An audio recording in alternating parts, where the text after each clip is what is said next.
the sheriff will, after the bells have rung, the marshal of the university, Katie O'Dare, will say, "Pray, Mr. Sheriff, bring the meeting to order." And then the sheriff enters from stage right and is carrying a scepter. And as the sheriff walks, it thumps on the floor as the sheriff crosses the stage. Very dramatic. The audience noise swells. And no matter how many times you've seen this, you still can't help but love it. Finally, the sheriff comes to the center of the stage, turns upstage, doffs his hat to the president, to the various dignitaries on stage, and then comes to a microphone and pounds his scepter 3 times. I think you want to be the sheriff. I think yes, it's a great I think you do. Yeah, you'd be great. He pounds his scepter 3 times on the platform and then says, calls the meeting to order. But when you hear this today, he doesn't say, "I call this meeting to order." He says it in a way that, well, only he can say it, so we'll let him say it. So it's a moment that's short on words, but very long on bombast. It's more Mr. Bombastic, Mr. Fantastic. Yeah, it's true. Right. It's like, if you think about pomp and circumstance with commencements, this is the pomp part. He's the pomp. This is Absolutely. it. This is followed then by a prayer, an opening prayer, and the national anthem, which will be sung by a student, a graduating senior this year, Madison Webb. Another distinctive aspect of the commencement is the student orations. And there are 3 orations given. Yep. And this is a remarkable thing. These students, to be chosen to give an oration, and there's a Latin salutary, there's the undergraduate address, and the graduate address. To be chosen is quite a distinct honor. You have to be able to speak for several minutes without any notes. You have to have a message that is bigger than yourself, that actually really means something to people, that resonates in a way that will be lasting. And in order to receive this honor, you are judged by a panel of faculty who review your recitation. It's very competitive. Yeah, and they think about content, they think about delivery, they think about theatricality. So this is always a very special moment. My favorite moment is always the Latin oration. I don't speak Latin, but fortunately in the commencement program, they have a translation. And there are always a lot of sort of in-jokes. Yeah. And I feel like I hear the voice of Cicero exactly. back in the day speaking. It's quite inspiring. It is. Yeah. I mean, let's say this. Not everybody wants to try out to stand in front of 30,000 people and deliver an oration from memory. People self-select, for sure. Yeah. But there are some wonderful moments, and the students really enjoy seeing their fellow students up there performing. Absolutely. And in the Latin salutation, listen for the name of the undergraduate house that the student is in. Because at some point, you may not, as they say, the Latin may be Greek to you, but you'll understand it when they say Adam's house, and that part of the crowd cheers. So it's quite an extraordinary event. And I wonder if we could go to the yard now for some last shots. I'd love to just sort of look around and see what we have going here. And you can see that Tercentenary Theater is starting to fill in. Yep. The moment is close. Yeah. Yeah. It is sort of like a herding process, isn't it? Are we glad that the rain stopped and that we have nice weather? Thrilled. So important. You know, there's a saying, it never rains on Harvard commencement. Well, okay. I remember one president whose name will not be said, who on the eve of commencement, though there was a forecast for rain, decreed that it never rains on Harvard commencement. And it was Noah-like, the kinds of rainfall that we had. So much for Veritas. So much for Veritas, And here we see the stage, people gathering. So what you're looking at here, folks, are members of the corporation and the board of overseers. Way the back, United Ministry. That's right. And over, you can't see it on the screen, but if you're facing the stage, to the right will be the deans and the vice presidents and senior people. And on either side of the center stage will be the faculty. And we had a moment ago a shot there of President Garber, although I think he was, President Garber's moving to his seat now, or attempting to. He's been such a wonderful leader for the university. Having had the chance to work for and very minimally with him, I could not admire him more. There he is. Yeah, there he is. Yeah. Thank you, President Garber. Yeah. And he's seated in the most comfortable seat in the Western Hemisphere, except for maybe all the other seats. You know, traditions come and go. There have been changes along the way. One of them was that the president does not wear a headpiece anymore. Yes, another is that Drew Faust did the thing that they said couldn't be done, which he increased the members of the corporation a key thing. From 6 to 13. And people thought that that was impossible. So I'm trying to figure out why this chair has lasted as long as it has. Do you think there'll be a president who'll finally say enough with the chair and it'll just go back into oblivion, or what? I think the chair I don't think we'll live that long. I don't know. I think the chair is here to stay I think for it a is while. too. You know, but if they do get rid of it, I want dibs. Well, it's quite distinctive, I must say. It may not be comfortable, but it certainly its presence is known. So I believe we are close to wrapping up. I understand. Yes. So I want to just say, and Jackie, first of all, what a pleasure to do this with you. Always a pleasure. Always a pleasure. We have many happy memories we share together. Yeah. And to you, family, friends, everybody who loves these students. And a special acknowledgement to Stephen Magro, the commencement coordinator, who puts his heart and soul into the commencement every year. Absolutely. It's so wonderful. Everybody, congratulations. Congratulations to the graduates. Bye-bye. Have a wonderful day. Harvard Commencement 2025. Bye-bye, everyone. Enjoy.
Mr. Sheriff, pray give us order.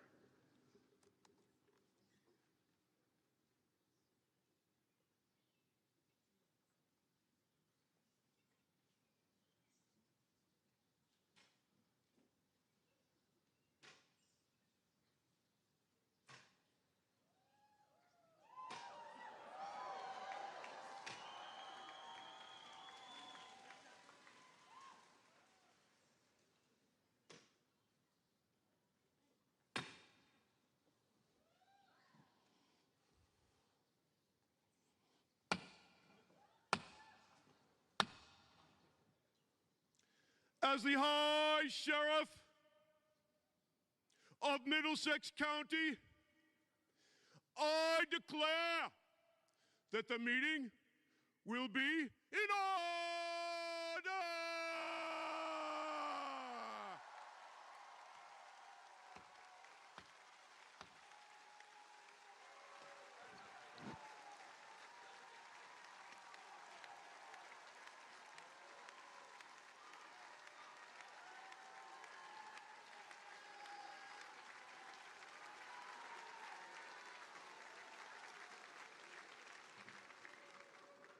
Please rise as you are able for the national anthem, to be sung by Madison Webb, Harvard College class of 2025.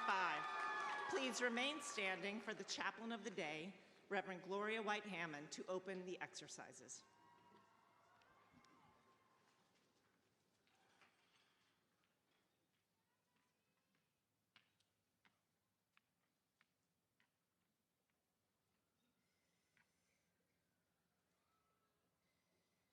Oh, say, can you see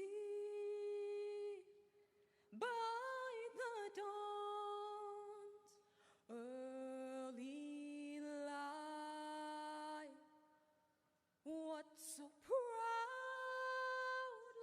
we hailed at the twilight's last gleaming, whose broad stripes and bright stars through the perilous fight o'er the ramparts we watched were so gallantly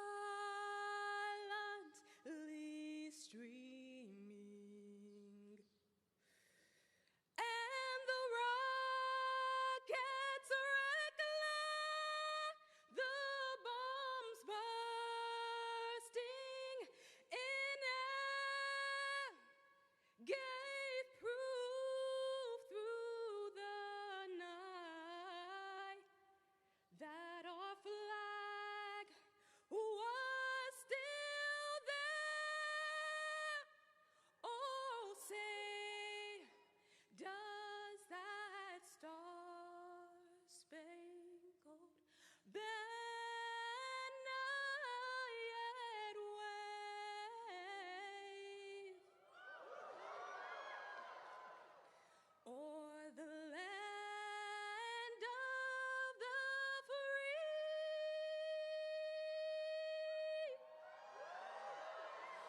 and the home of the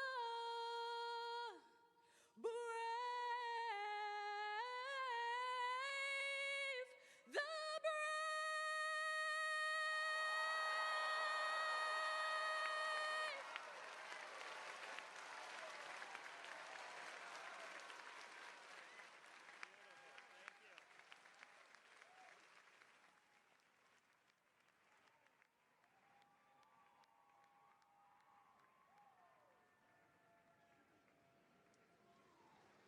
Good morning.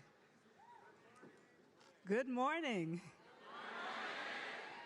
The theme for this morning's opening prayer is gratitude. Now, I'm sure you have all kinds of worrisome thoughts swirling through your brain right now. This cap really doesn't look like it's going to stay on. On a scale of 1 to 10, how angry are my parents going to be when they realize I really haven't packed as much as I should? But just for the next 3 minutes or so, I'm going to ask that you focus your thoughts on 2 words, 1 thought: thank you. Let's begin by thanking the great people of the Massachusetts tribe. Harvard University is located on the traditional and ancestral land of the Massachusetts, the original inhabitants of what is now known as Boston and Cambridge. We pay deep respect to the people of the Massachusetts tribe, past and present, and we honor the land itself, which remains sacred to the Massachusetts people. Together we say, thank you. And now we pray. Our God, it is with a profound sense of gratitude that we invoke your presence. Thank you for the rich tapestry of humanity, both on site and online, representing different races, religions, gender identities, ethnicities, countries of origin, with different physical, social, and intellectual needs, and for the affirmation that because we belong to you, we belong here. For our ancestors, that great cloud of witnesses from whom we have descended, we are here today because they were there for us yesterday. Thank you. For these family members, for all the ways they've shown up in the lives of these graduates, for their provisions, their patience, their perseverance. Somebody's about to make their final pavement to Harvard, ka-chink, ka-chink, ka-chink, for the pay raise that is on the way. Thank you. For each of these 9,000 plus graduates in the fullness of their identities, for all the ways that you've gifted them, thank you. For meeting them in their midnight hours, protecting them amid their foolishness, some of which we may never know about. Thank you. For the even greater things that you have in store for them. Oh, for the places they will go, the people they will meet, the things they will do, the difference they will make throughout the world. Thank you. For the amazing staff at Harvard who have come alongside to pour into these graduates, like the facilities staff, the IT people, the dining hall team, thank you.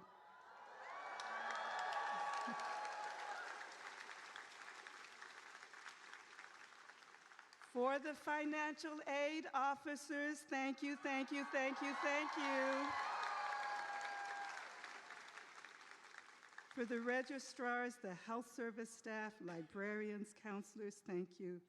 For the faculty and teaching staff, for the ways they encourage these students to go further, dig deeper, and aim higher, thank you.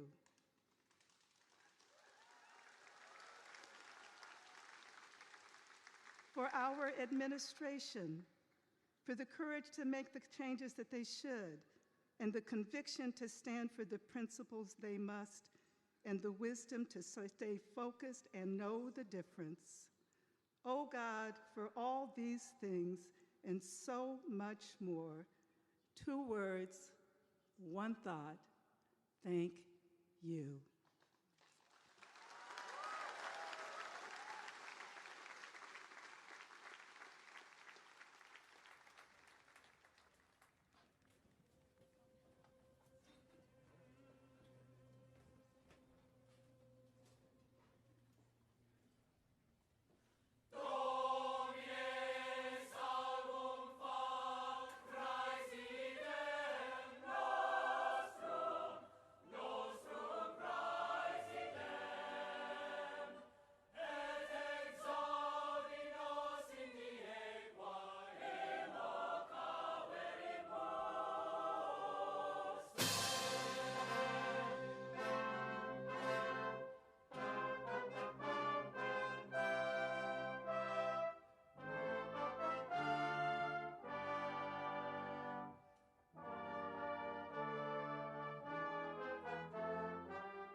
Welcome.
Thank you. Welcome, family and friends, champions and supporters. Welcome, guests from down the street, across the country, and around the world. And welcome, members of the class of 2025.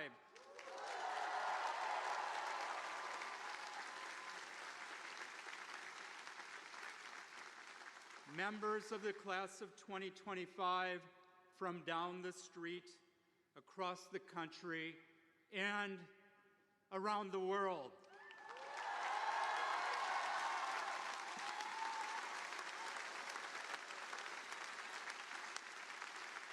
Around the world, just as it should be.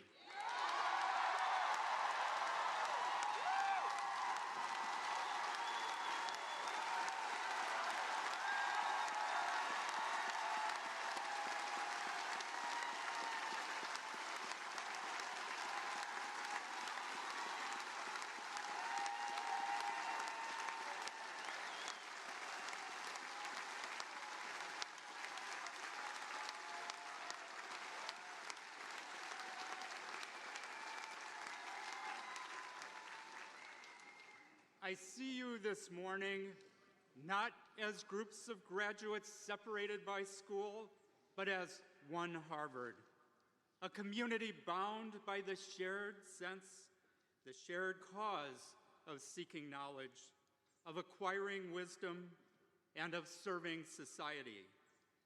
A community composed of remarkable individuals who take their chances rather than rest on their laurels. We gather today to acknowledge your achievements and to celebrate your excellence. Here, among beloved colleagues and mentors, and distinguished and dedicated faculty and staff, you have learned to consider curiosity, a state in which to live, open always to the ever-present possibility of personal growth. I implore you to hold fast to that lesson after your degrees are conferred today.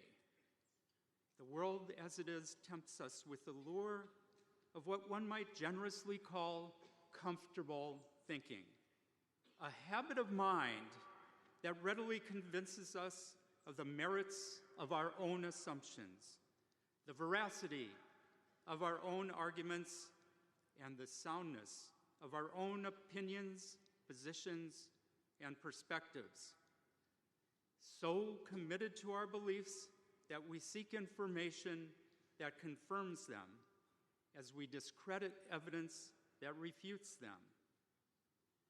Though many would be loath to admit it, absolute certainty and willful ignorance are two sides of the same coin, a coin with no value, but costs beyond measure. False conviction saps true potential. Focused on satisfying a deep desire to be right, we can willingly lose that which is so often gained from being wrong. Humility, empathy, generosity, insight, squandering opportunities to expand our thinking and to change our minds in the process. My hope for you, members of the class of 2025, is that you stay comfortable being uncomfortable, starting with the folding chairs on which you sit right now. Ambition eschews comfort. If, in some near or distant future, you find yourself feeling as if you have it all figured out, as if you know enough to kick up your feet and lean back in your seat, recall this day and your chairs, and just how much you have to gain from living your life in a state of curiosity and welcoming ideas, both familiar and unfamiliar, with your arms outstretched and your minds open.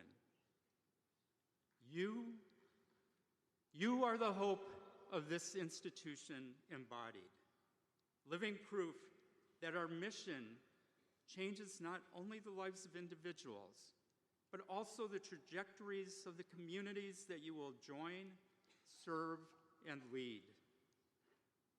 May you carry the best of what Harvard is and does into the world that awaits you. May you chart a path for others to follow as you choose your own. And may your many destinations bring you joy, satisfaction, and peace. Your journey will not always be clear, and it will surely be full of unexpected turns. But fortified by openness and curiosity, by what you have learned here, and by the many connections you have made and will make, you will bring honor to yourself, your family, and your alma mater. Thank you, and congratulations.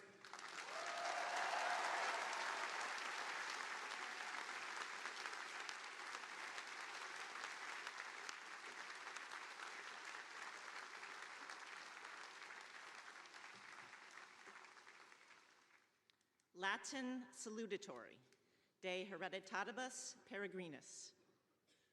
Candidate for the degree of Bachelor of Arts in Comparative Study of Religion and in Classics, Aidan Robert Scully.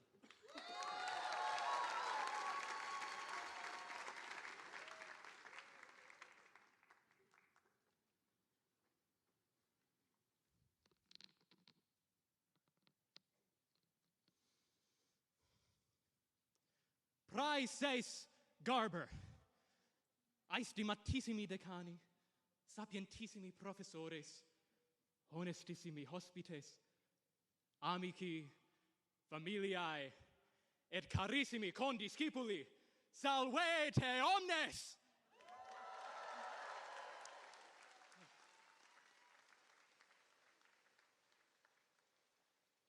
Honor mihi maxim est, vos adloqui. Oratio illa, non tantum quo facultate carente sed etiam cohorte in soi factorum discipulorum antiquitatis, qui linguam latinam legere, scribereque, sed non dicere audireque possunt, sine translatione intellegi non potest, imprimis me. Itaque, omnes audientes expectatis unam modo jocosam sententiam in Anglice, venturas, nolite trepidare. Horologia spicitis et clare putatis quando Abraham verges, imo aliquis loquens in Anglice dictatur sit, quis ratio loquendi Latine, patientiam rogo, rationem proferam. Ante illam diem gaudi maximi vincula nos jungentia obscura erant. Condiscipuli nostri non tam vicini quam peregrini. Discipuli humanitatum, iter facerunt ad area Harvardiana, dum discipuli scientiarum naturalium, in exilium eunt, arripam ulteriorem in gentis flui Caroliani, gravioris quam Rubico. Illa tempora nusitata ubi convenimus, in sectione discussiones gened, terribilia erant, horribile dictu, visi sumus dicere barbaria ad portas, cum clamabamus aut mathematicos in classe literarum, aut concentrator studiorum socialium conatur coding. O tempora, o mores, non nos intellegimus, et orator equidem linguam tantam obscuram dicet, ut aliquis audiens iure exclamet, what is this guy saying?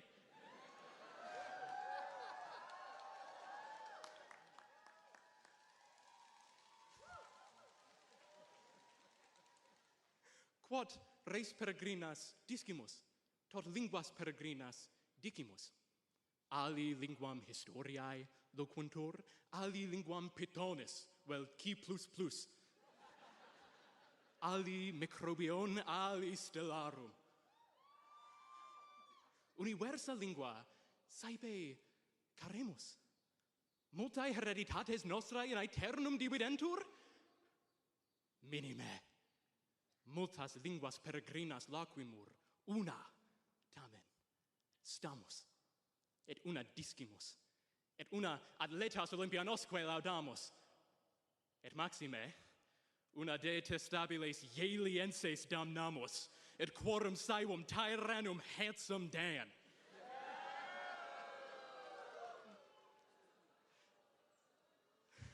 Eodem modo, sueta lingua latina alis insueta, sed est hereditas tradita beneficium omnibus, hereditates peregrinae, vincula nos iungentia confirmant.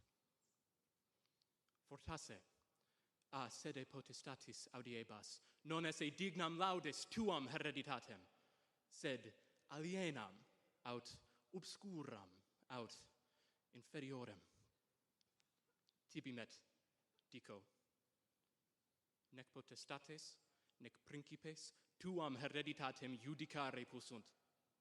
Nec potestates, nec principes, tuam hereditatem auferre possunt.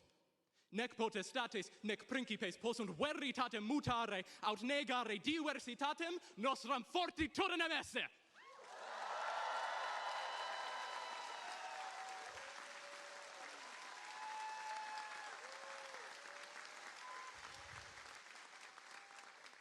Quis ratio loquendi Latine? Hic est. Memoria tenere omnem hereditatem, quantum vis insuetam, nostras fortunas augere. Cultura mundi meliores omnes linguas poscet, illa nos poscet. Navis mundi corrigetor nona subductus supercili carptore, querenta quod credens justitiae ex agmine ignorantiae aggressus sit, sed ab artifice, qui vates mundi novi fit, ab medico, qui honoratos ab verberis vinculisque mundi curat, ad discipulo historiae, qui iniquitate solitas mundi ab radice euelit. Una corrigemus.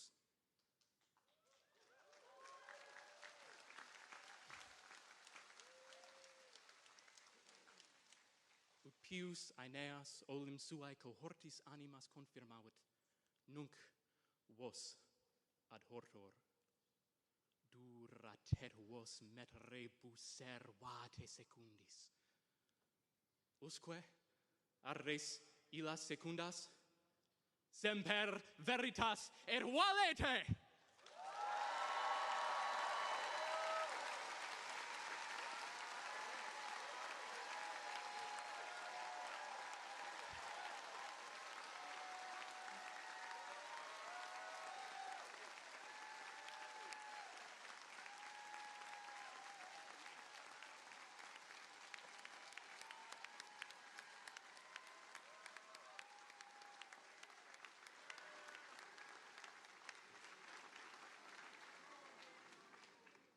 Senior English Address.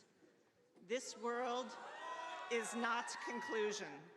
Candidate for the degree of Bachelor of Arts in Environmental Science and Public Policy and in the Comparative Study of Religion, Thor Ryman.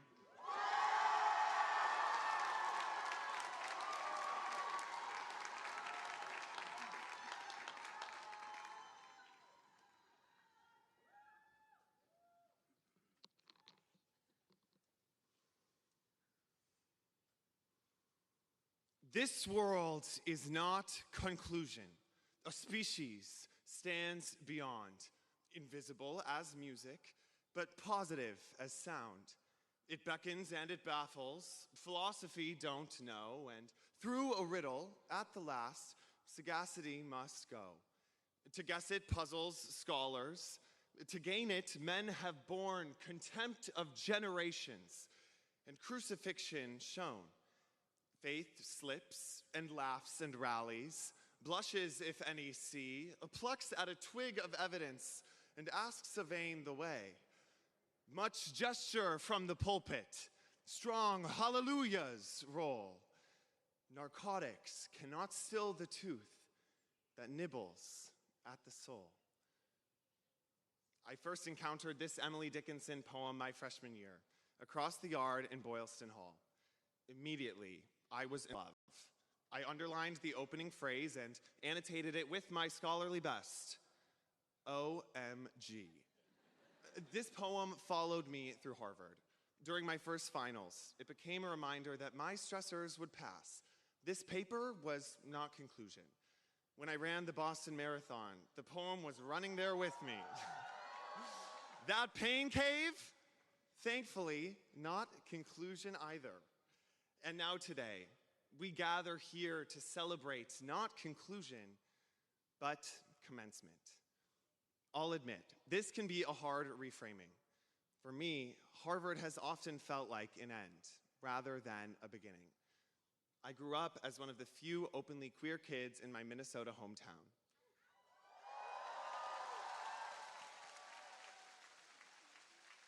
And I applied to Harvard, not just for the academic experience, but for the personal space, to fully explore who I was, alongside incredible peers from around the world who were all seeking to do the same. So to finally get here, just for Emily Dickinson to tell me that this isn't conclusion, thanks, Emily. But 4 years later, I can see that's the paradox we face. The purpose of our time here really starts today as we leave campus, and especially as we leave a much different campus than the one we entered, with Harvard at the center of a national battle over higher education in America. Now look, our university is certainly imperfect, but I am proud to stand today alongside our graduating class, our faculty, and our president with the shared conviction that this ongoing project of Veritas is one worth defending.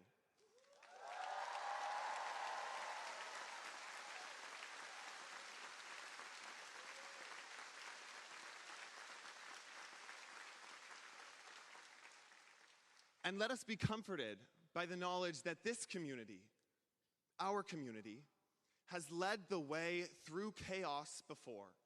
These halls sheltered troops during the American Revolution as Harvard alumni imagined a new democracy. During the Great Depression, a Harvard alum created the New Deal. And during the Cold War, it was a Harvard alum who inspired us all by dreaming to put a man on the moon. All of this our alumni achieved not in service of themselves or ideology, but in service of others in times of great national need. These too are times of great need, but this world is not conclusion. A species stands beyond. And if only we follow in the footsteps of our alumni and truly put our education in service of something greater, the world that comes out of this will be a better one.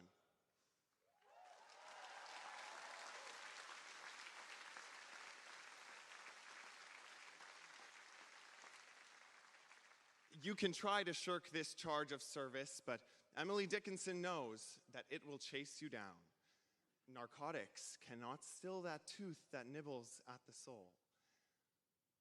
I pray, in whatever world finds you next, in whatever stands beyond Harvard, when that tooth bites, listen to what it tells you, because this world is not conclusion.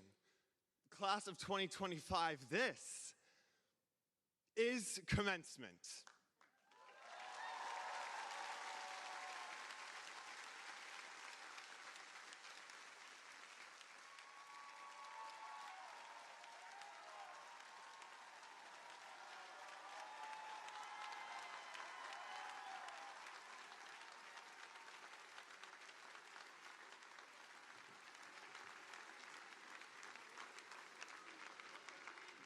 Graduate English Address, Our Humanity. Candidate for the degree of Master in Public Administration, Yurong Luana Jiang.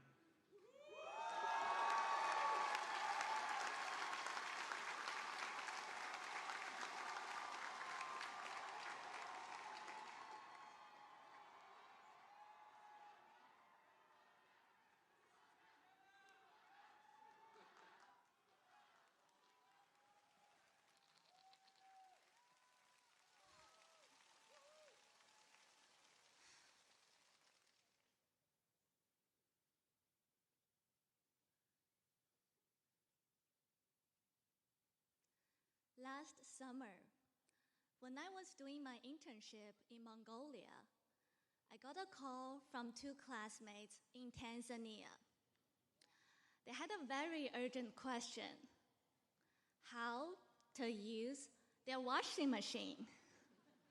Because all the labels were in Chinese, and Google kept translating a big button as spinning ghost mode.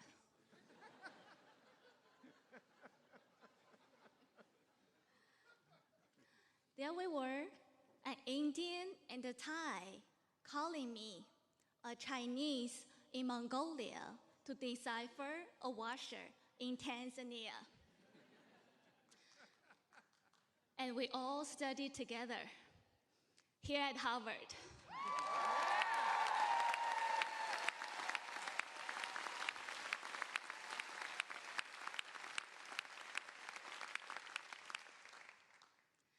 That moment reminds me of something I used to believe when I was a kid, that the world was becoming a small village.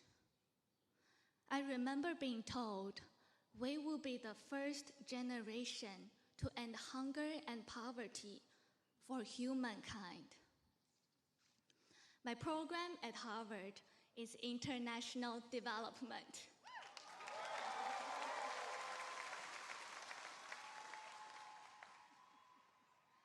It was built on this exact beautiful vision that humanity rises and falls as one. When I met my 77 classmates from 32 different countries,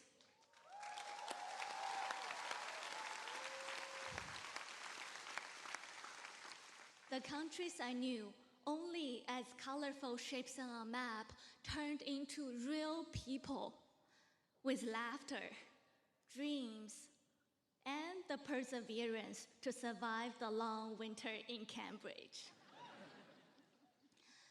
We danced through each other's traditions and carried the weight of each other's worlds. Global challenges suddenly felt personal. If there's a woman anywhere in the world who cannot afford a period pad, it makes me poor. If a girl who skips school out of fear of harassment that threatens my dignity,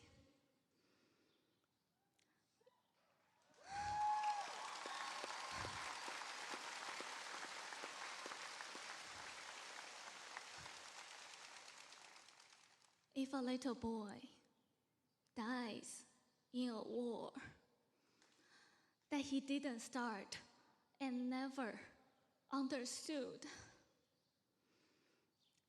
part of me dies with him.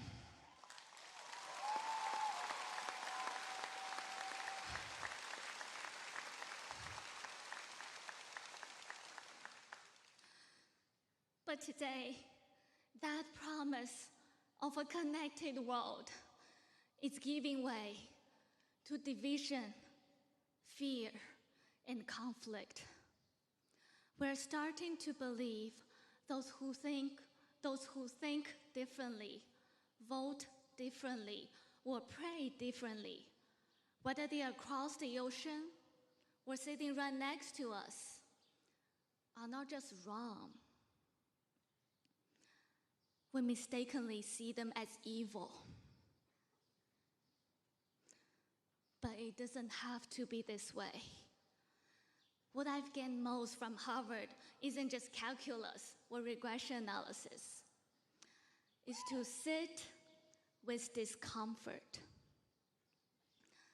listen deeply, and stay soft in hard times.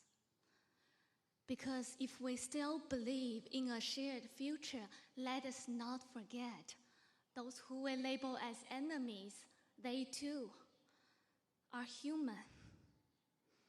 In seeing their humanity, we find our own.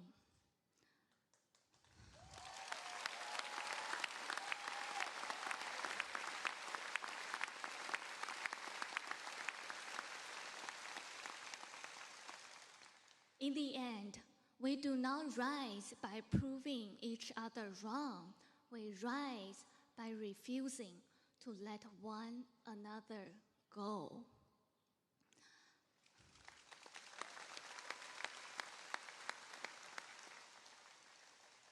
So, class of 2025, when the world feels stuck in spinning ghost mode, just remember, as we leave this campus, we carry everyone we've met across wealth and poverty, cities and villages, faith and doubt. They speak different languages and dream different dreams, and yet they've all become part of us. You may disagree with them, but hold on to them, as we are bound by something deeper than belief, our shared humanity. Congratulations, class of 2025.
These addresses by selected candidates for ordinary degrees being ended, the deans of the several departments will now present to the President and Fellows and to the Board of Overseers, in the favoring presence of family and friends here assembled, the candidates on whom the various academic distinctions are, with due ceremony, to be conferred.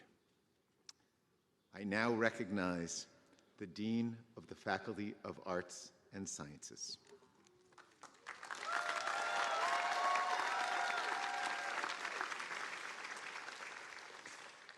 Mr. President and Fellows of Harvard College, Madame President and members of the Board of Overseers, in the name of the Faculty of Arts and Sciences and by its authority, I have the honor to report on 4 groups of candidates who will be presented to you today. First, the Dean of the Graduate School of Arts and Sciences will present candidates for the degree of Doctor of Philosophy and the degree of Master of the Arts. Next, the Dean of the School of Engineering and Applied Sciences will present candidates for the Master of Science and the Master of Engineering. Then, the Dean of Continuing Education and University Extension will present candidates for the degree of Bachelor of Liberal Arts and Master of Liberal Arts in Extension Studies. Finally, near the close of these exercises, the seniors in Harvard College who are candidates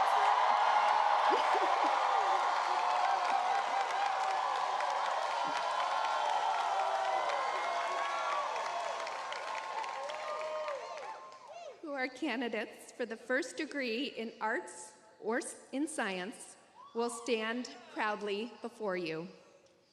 The candidates in each of these groups have, by the vote of faculty, fulfilled requirements for the degrees for which they are severally recommended. I salute all of these individuals, trusting that they will forever wisely enjoy the freedom that their education has given them, while bearing the responsibilities that their learning demands of them. Each of these groups will now be introduced to you by the deans responsible for the programs in which they have been enrolled.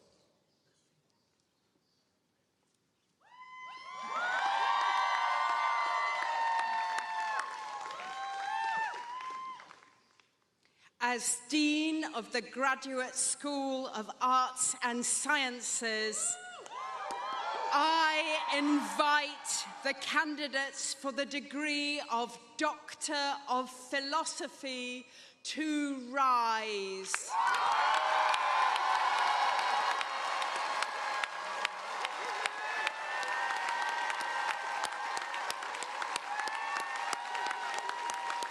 Mr. President and Fellows of Harvard College, Madam President and members of the Board of Overseers, I have the honor to present to you these scholars, all of whom have devoted themselves to the rigorous pursuit of advanced study and made original contributions to knowledge in their several fields of scholarship.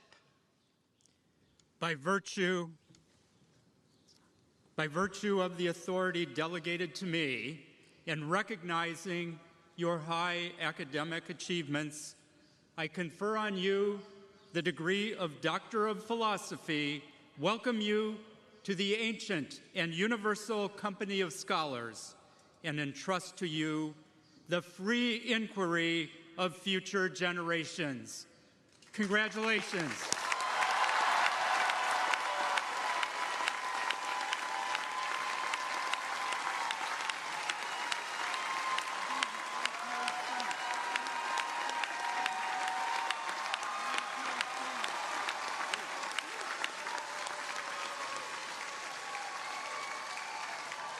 I now invite the candidates for the degree of Master of Arts from the Graduate School of Arts and Sciences to rise.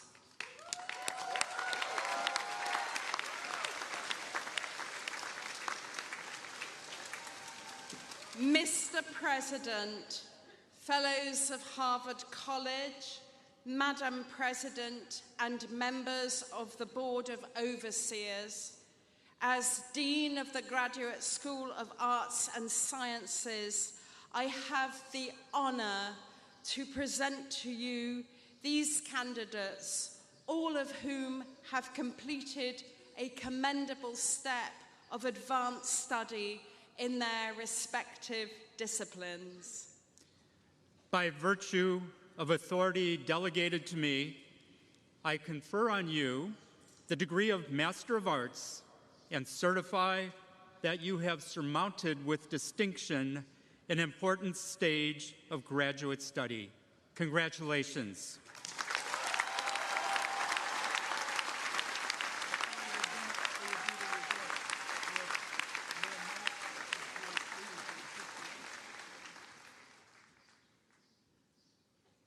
As Dean of the School of Engineering and Applied Sciences, I invite the candidates for the degree of Master of Science and Master of Engineering to rise.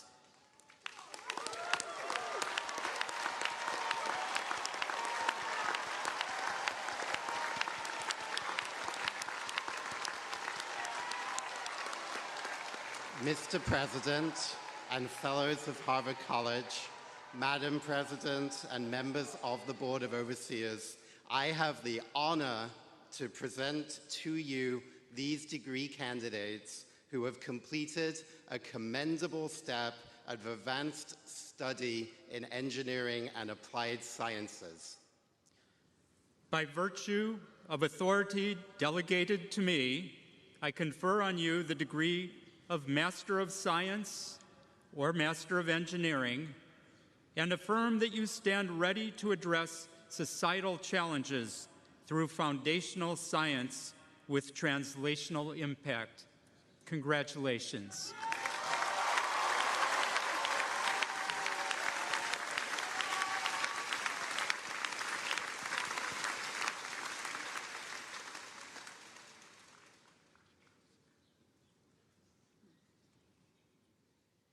As Dean of Continuing Education and University Extension, I invite the candidates for the degrees of Bachelor of Liberal Arts and Master of Liberal Arts and Extension Studies to please rise.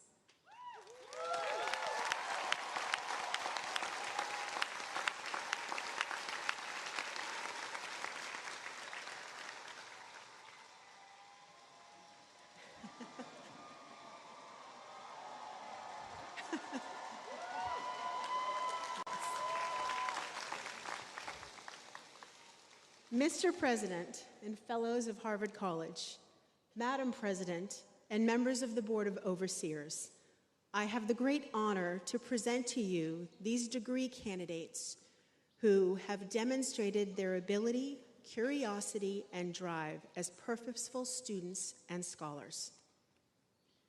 By virtue of authority delegated to me, I confer on you the degrees for which you have qualified and recognize your commendable achievements as committed learners. Congratulations.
I now invite the responsible deans to continue the presentation of candidates for degrees.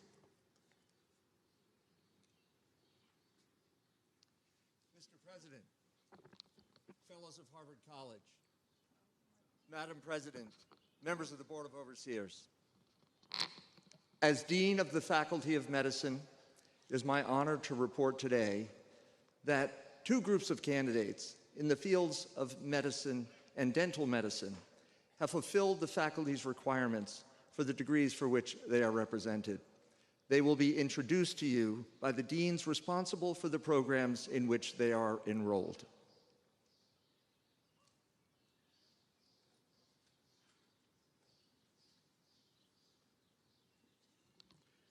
As Dean of the School of Dental Medicine, I invite the degree candidates from the School of Dental Medicine to rise.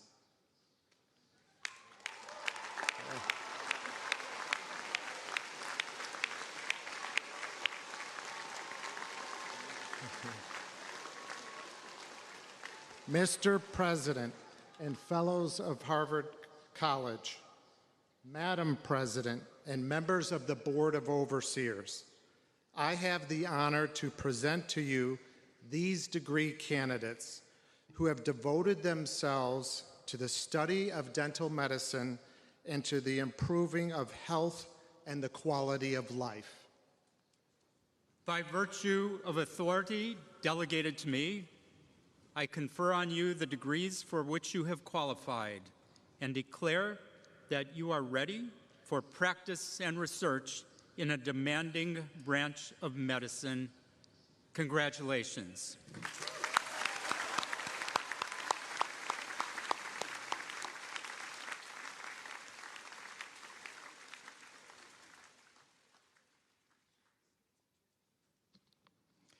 As Dean of Medical Education, I invite the degree candidates from the medical school to rise.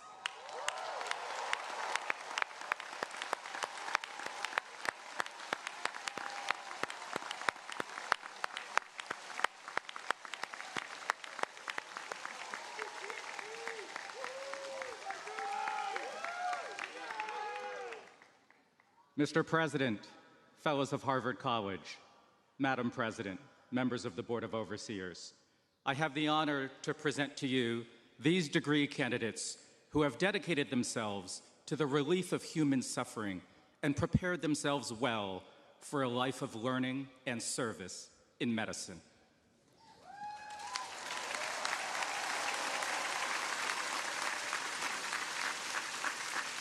By virtue of authority delegated to me, I confer on you the degrees for which you have qualified and declare that you are ready to pursue and advance an honorable and merciful calling.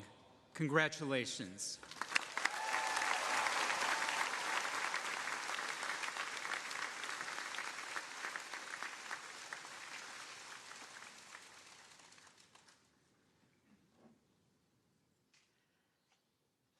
As Dean of the Divinity School, I invite the graduates from the Divinity School to please rise.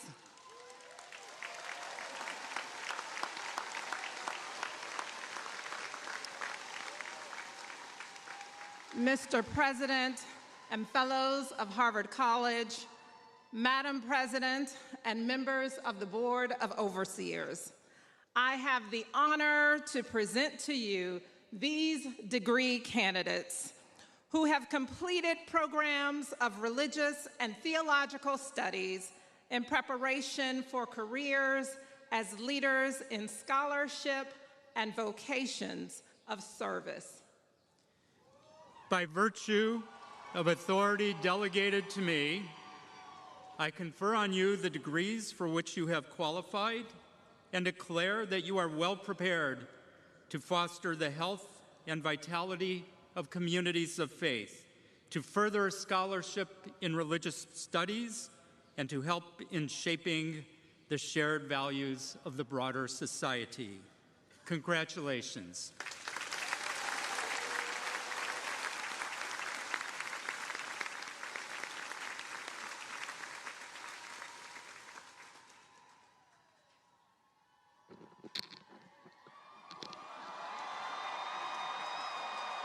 As interim dean of the Faculty of Law, I invite the degree candidates from the law school to rise.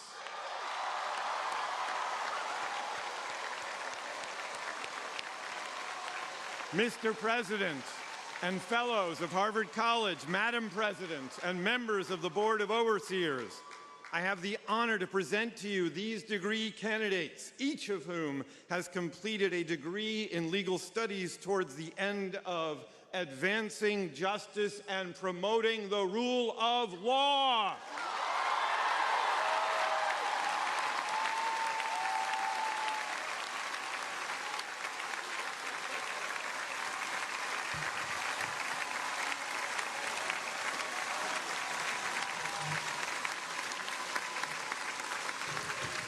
By virtue of authority delegated to me, I confer on you the degrees for which you have qualified and declare that you are ready to aid in the shaping and application of those wise restraints that make us free. Congratulations.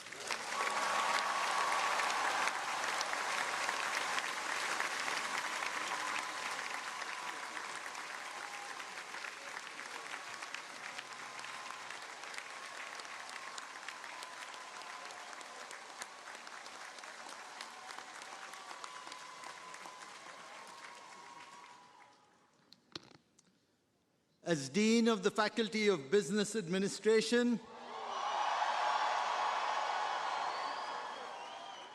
I invite the degree candidates from the business school to please rise.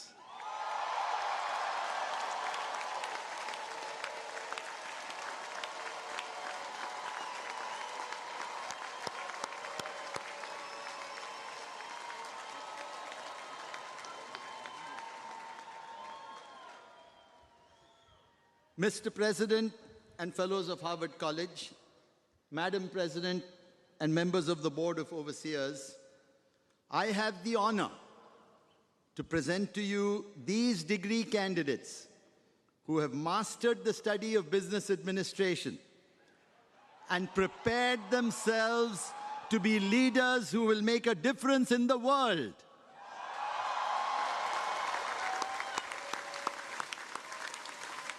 By virtue of authority delegated to me, I confer on you the degrees for which you have qualified and testify that you are ready to lead people and organizations in enterprises that will serve society.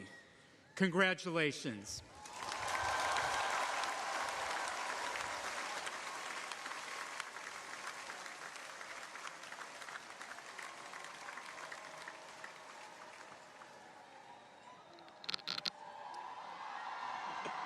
Not yet. As Dean of the Faculty of Design, I invite the degree candidates from the Graduate School of Design to rise.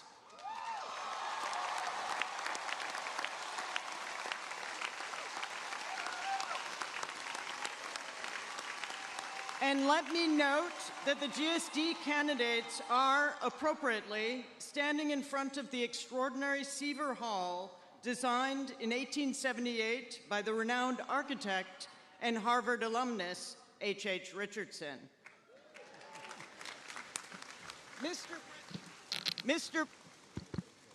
Mr. President and fellows of Harvard College, Madam President and members of the Board of Overseers, I have the great honor to present to you these degree candidates who have pursued studies to imagine and construct a better world through research, planning, and design.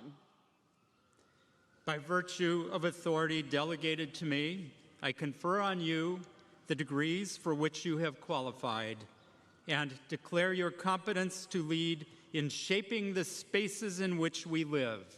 Congratulations.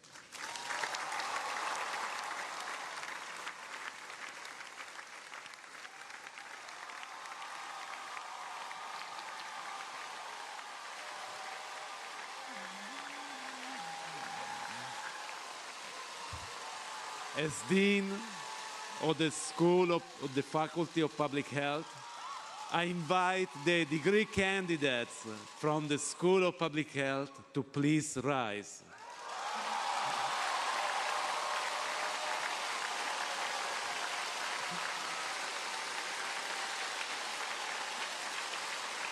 Mr. President and fellows of Harvard College, Madam President and members of the Board of Overseers, I have the great honor to present to you these candidates who live qualified for a degree to provide leadership, advance knowledge, and improve the health of populations and communities.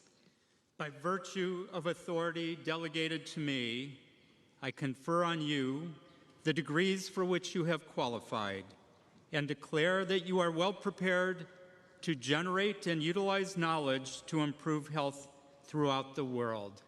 Congratulations.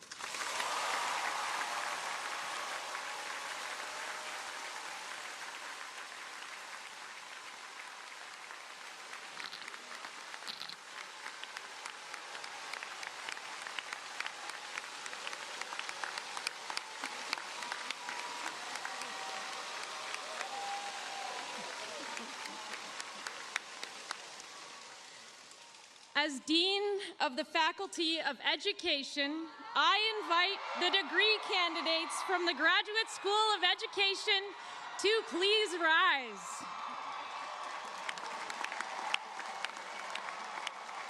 Mr. President and fellows of Harvard College, Madam President and members of the Board of Overseers, I have the honor to present to you these degree candidates who will change the world through education.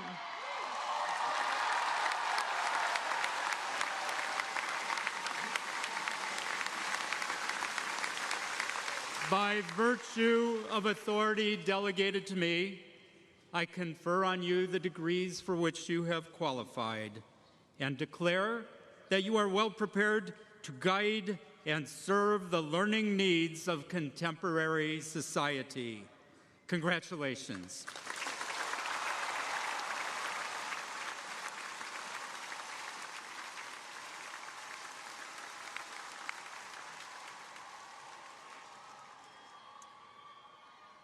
As Dean of the Faculty of Government, I invite the degree candidates from the School of Government to rise.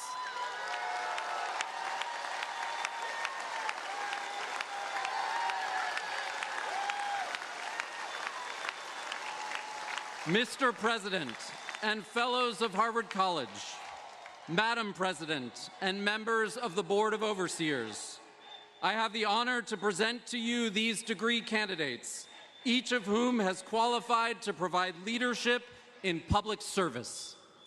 By virtue of authority delegated to me, I confer on you the degrees for which you have qualified and testify that you are well prepared to serve as public leaders and to improve public policy and administration throughout the world. Congratulations.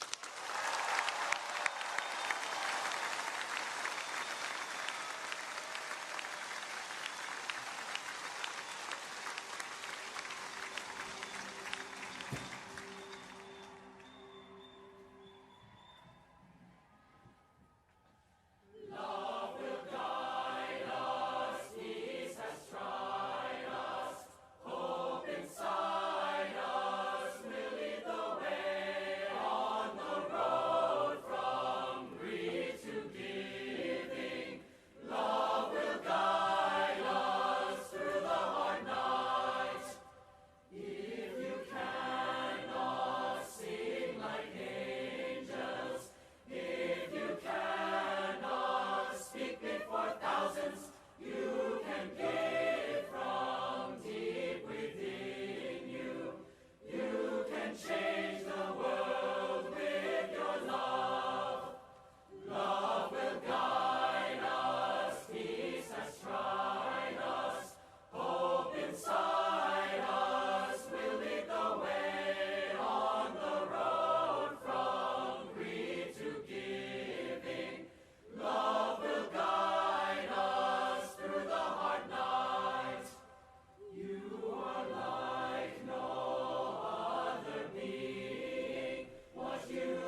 deep appreciation for his years of devoted service, I now recognize the Dean of Harvard College.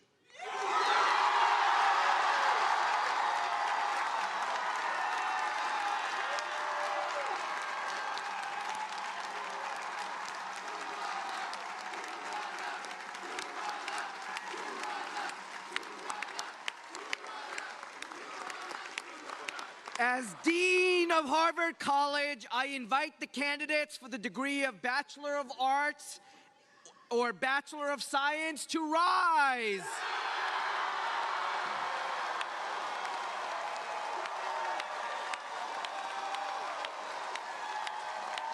I recognize with special pride their chosen representatives and the candidates for those degrees summa cum laude.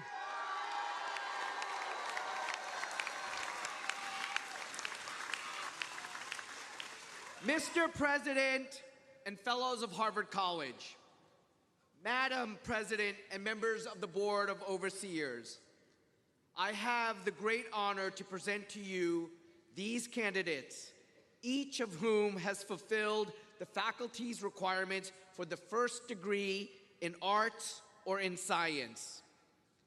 Each candidate stands ready to advance knowledge, to promote understanding, and to serve society.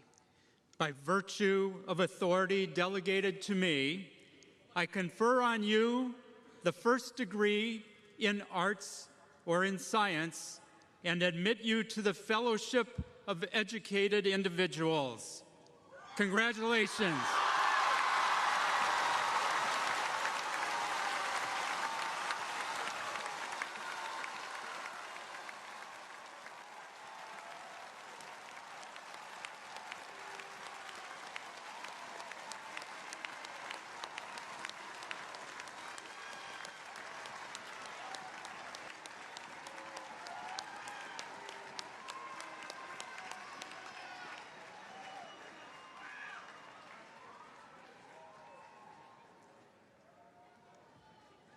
By virtue of authority delegated to me by the two governing boards, I now confer the following honorary degrees. The provost will introduce the candidates.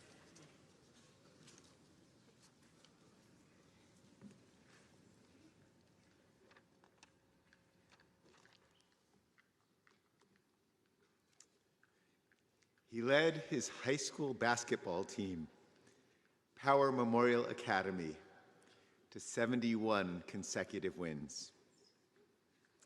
He led his college team, UCLA, to 3 straight national titles. The first pick in the NBA draft, he led the Milwaukee Bucks to their first championship, and the Los Angeles Lakers to 5 more. He won a record 6 Most Valuable Player awards. He made the All-Star team a phenomenal 19 times. When he retired, he held the record as the NBA's all-time leading scorer, thanks largely to his signature skyhook. He hung up his size 16 sneakers in 1989, but he was far from finished. He turned his focus, as he put it, from success to significance. He is an author of more than 15 books. His subjects have included the Harlem Renaissance, the history of African American inventors, the lives of overlooked World War II heroes, and his experience coaching a White Mountain Apache high school basketball team, not to mention a series of mystery novels. His latest book, We All Want to Change the World, was published just 2 weeks ago. He has spoken and written widely on social and cultural issues, on faith and values, on race and justice. He has served as a U.S. Global Cultural Ambassador. Befitting his stardom in LA, he has acted in numerous movies and TV shows, and written or produced several others. He created and championed the Skyhook Foundation, offering STEM-based outdoor learning experiences to thousands of school children. On receiving the Presidential Medal of Freedom, he was praised as an American who illuminates both our most basic freedoms and our highest aspirations. We welcome an athlete, author, actor, and advocate of rare stature. Starting at center, number 33, Kareem Abdul-Jabbar.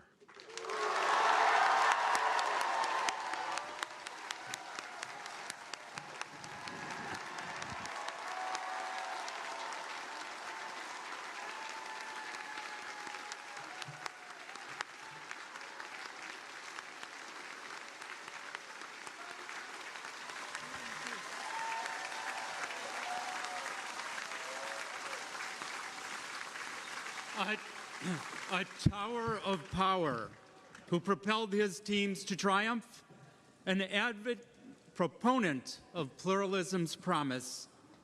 The arc of his skyhook is long, but it bends toward justice. Kareem Abdul-Jabbar, Doctor of Laws.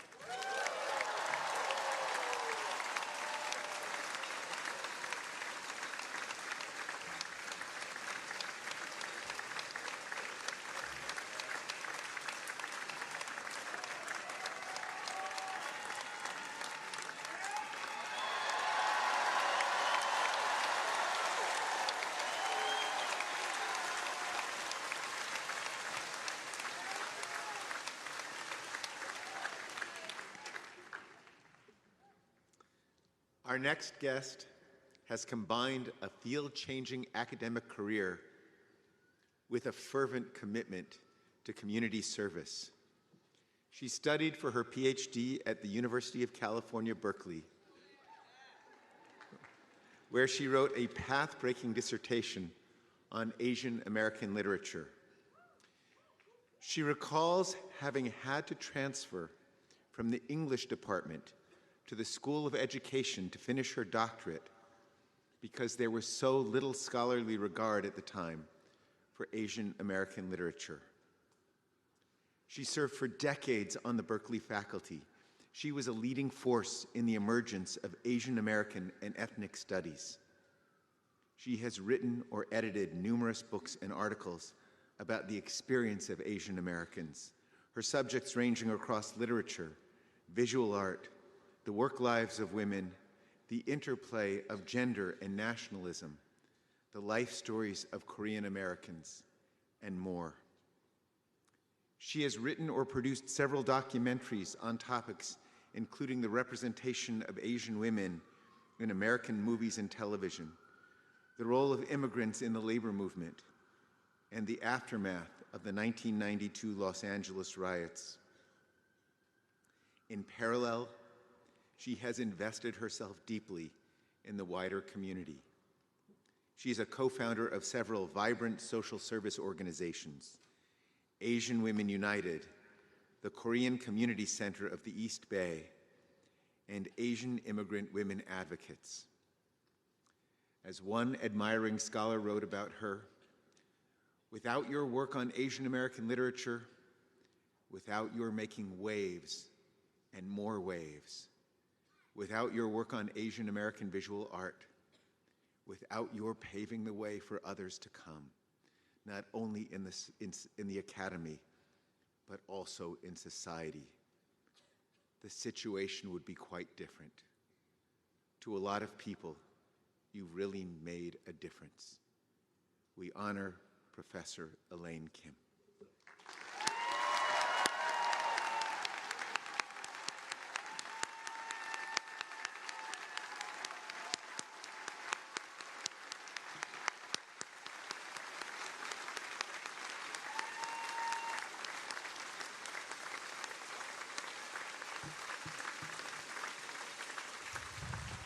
path-marking scholar of Asian American lives, spanning literature and art, labor and gender, dynamic in devotion to building community.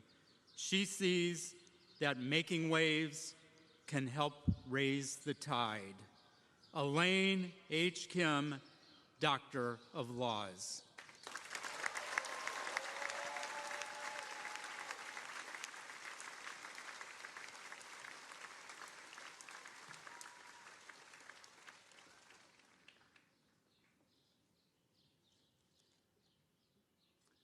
Born in Paris, the daughter of a math professor and a pediatrician, she grew up with an eclectic set of heroes. Carl Friedrich Gauss, the great mathematician, Albert Schweitzer, the fabled physician, philosopher, and humanitarian, and Mother Teresa, the selfless servant of people in need. At age 20, she saw economics, in her words, as an elaborate hoax aimed at justifying keeping the world exactly as it was. But before long, she came to see economics as a powerful lever to make a positive change in the world. She soon emerged as an eminent development economist, focused on improving the lives of poor people worldwide. Her work, she says, takes root in the conviction that it is possible to make significant progress against poverty in the world by focusing on well-defined questions and being as rigorous as possible in answering those questions in the real world. With her colleague and spouse, Abhijit Banerjee, she has pursued a myriad of innovative field experiments to inform, assess, and improve policies aimed at alleviating poverty around the globe. She has co-founded and co-led the Abdul Latif Jameel Poverty Action Lab, dedicated to reducing poverty by ensuring that policy is anchored in scientific evidence. Her work spans health, education, financial inclusion, the environment, and governance. She has achieved all this from an academic base just down the road at an institution universally recognized as the best university in the city of Cambridge, east of Central Square.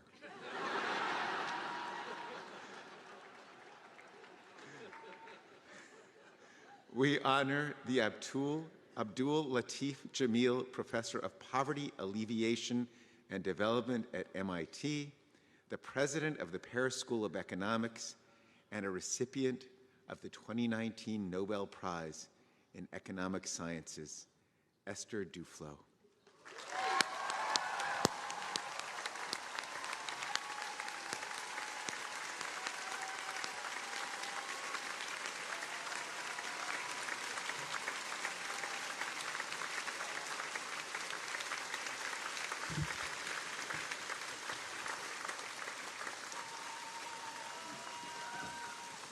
Devoted to easing the burdens of poverty with a wealth of ideas and experimental savvy, she personifies the ethos of a childhood hero. The greatest good is what we do for others. Esther Duflo, Doctor of Laws.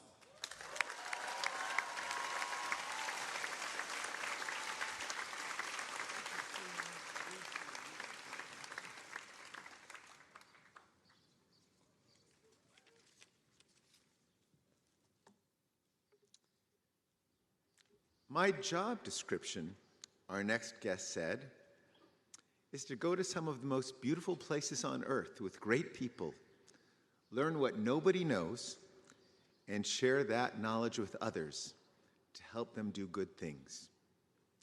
It's a characteristically humble self-description from one of the world's most accomplished climate scientists. Personifying the power of great public universities, he is a graduate of Ohio State and the University of Wisconsin, and a longtime professor at Penn State. He has traveled frequently to Greenland, Antarctica, Alaska, and elsewhere to study the planet's massive sheets of ice. Analyzing annual rings within 2-mile deep cores of ice sheets formed in Greenland over many millennia, he has shown how Earth's climate has changed abruptly in the distant past, and he has shed new light on how climate and sea levels might change in the future. Honored with the National Medal of Science, he was a key participant in the Intergovernmental Panel on Climate Change that shared the Nobel Peace Prize in 2007. He introduced the concept of switches and dials that control the Earth's climate. He also has a special flair for explaining climate change to the broader public. His book, The 2-Mile Time Machine, and his work on the PBS series Earth, The Operator's Manual, have drawn widespread attention to our climate and energy challenges. He brings his own unflagging energy and optimism to his essential work. The drumbeat of bad news can be daunting, he says about climate science, but we work in a wonderful field, and the knowledge we produce really does help people live better. We honor one of the coolest scientists on Earth, Richard Alley.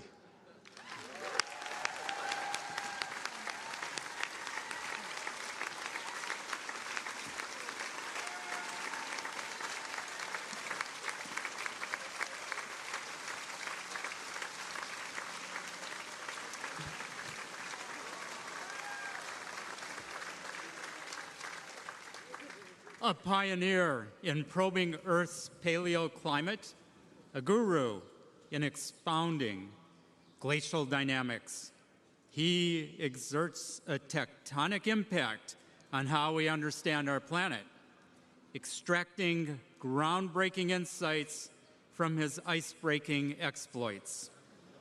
Richard B. Alley, Doctor of Science.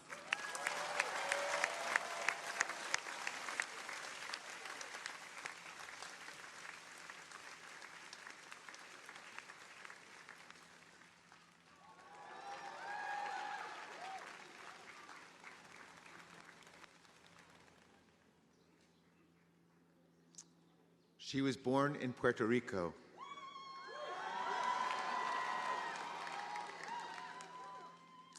As a child, she moved to New York City with her mother aboard the densely crowded, storm-stricken SS Carabobo. Inspired by the actor Rita Hayworth, she dreamed of becoming a star. She started with dance lessons. She made her Broadway debut at 13. She dubbed children's voices in Spanish for American movies. In her 20s, she landed screen roles in Singin' in the Rain and The King and I. Her big breakthrough came in the 1961 movie version of West Side Story.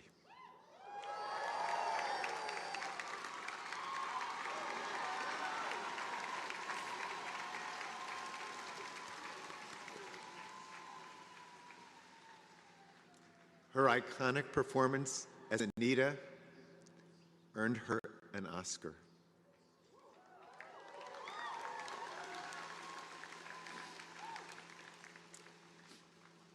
She recalls that in an era when she had few role models in the arts world, she found that model in Anita, a Latina who radiated dignity, self-respect, and a zest for life.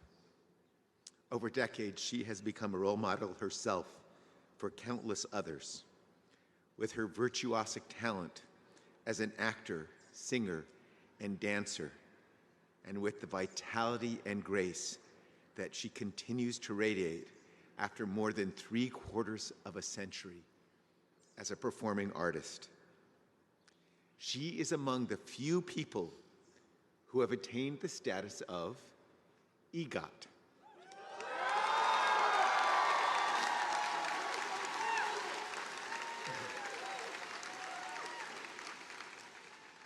winning Emmy, Grammy, Oscar, and Tony Awards.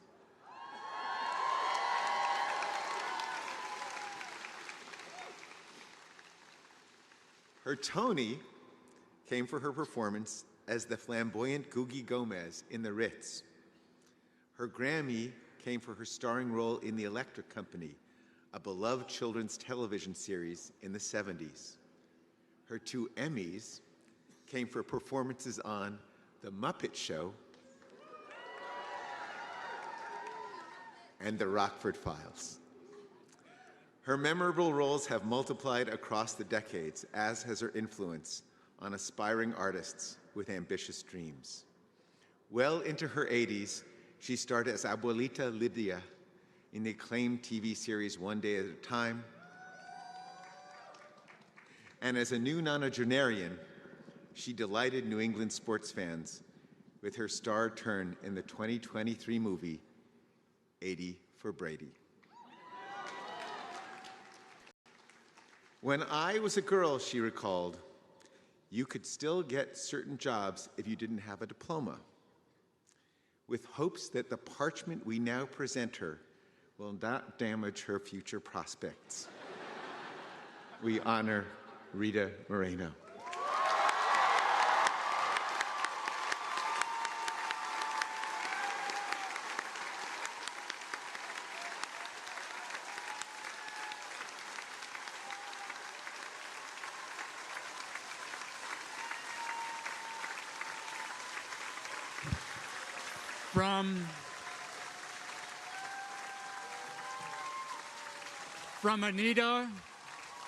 From Anita to Abuelita, decade after decade, one role at a time, she has captivated audiences with her artistry and ardor.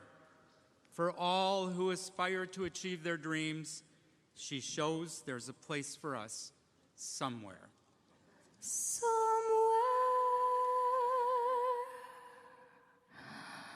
Somehow,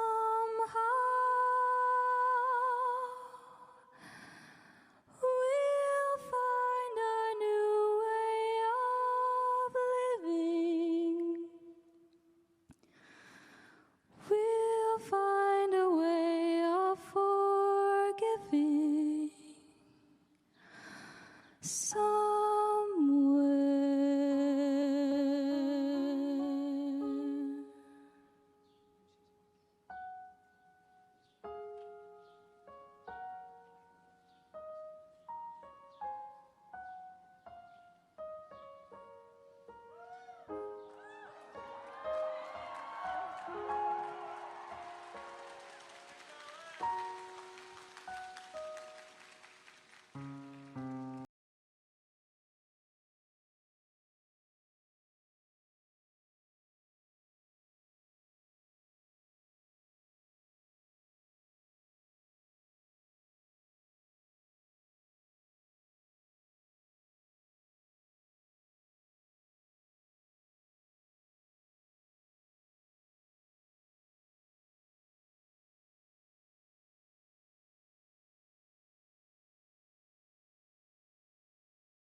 Rita Moreno, Doctor of Arts.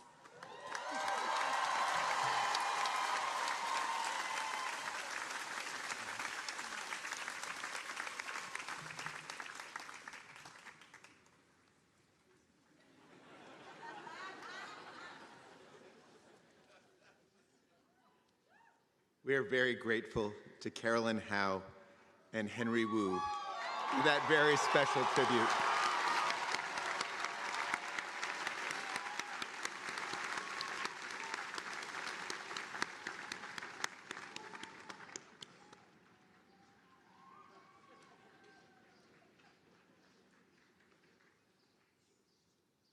Chekhov, Keats, Arthur Conan Doyle, William Carlos Williams.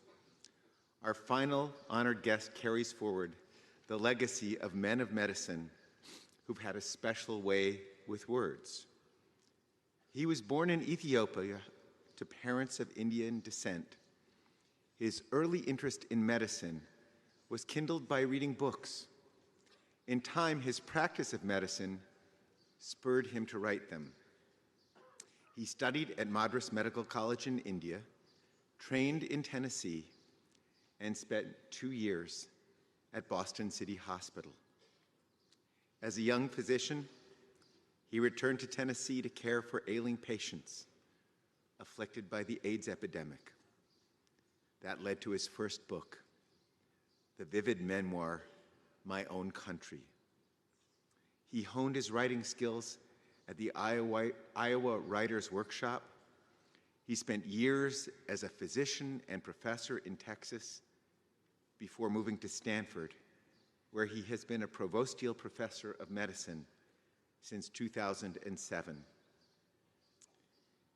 In an era when technology is ascendant, he is renowned as a physician who embraces and elevates the human aspects of medicine. He urges a focus on the patient as a person, not just a set of test results or an image on a screen. He founded Stanford Medicine 25, a program that cultivates bedside exam skills, teaching that the essence of the diagnosis and healing lies in the hands-on approach.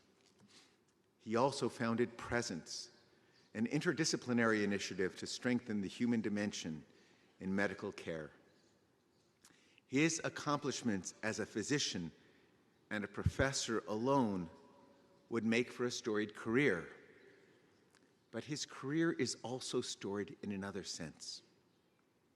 He wrote a second memoir, The Tennis Partner, telling the moving story of a close friend's struggles with drug addiction. And he has written 2 epic novels, both acclaimed bestsellers. Cutting for Stone follows a physician's journey from Ethiopia to America. The book, said one reviewer, is all about the giant things: family, love, war, home, land, life, death, exile, brotherhood, betrayal, and faith. These big things come to life through tiny, intimate, emotional moments that drive to the heart of all that we find most impossible to describe. His second novel, The Covenant of Water, unfolds the saga of a family in southwest India as they contend with an unsettling mystery. In each generation, at least one member has unexpectedly drowned. A reviewer called the book a magnificent feat, praising its crisp-taut pacing and the compassion that infuses every page. Our guest is the rare physician to have been honored with the National Humanities Medal, recognizing his efforts to emphasize empathy in medicine, as well as his imaginative renderings of the human drama. We honor and welcome Dr. Abraham Verghese.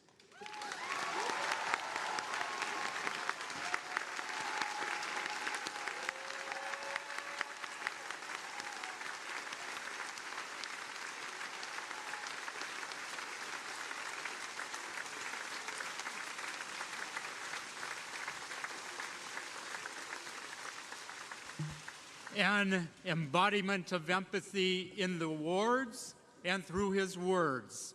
He exalts the sacred covenant between doctors and their patients and crafts compelling stories that bespeak his deep compassion. Abraham Verghese, Doctor of Humane Letters.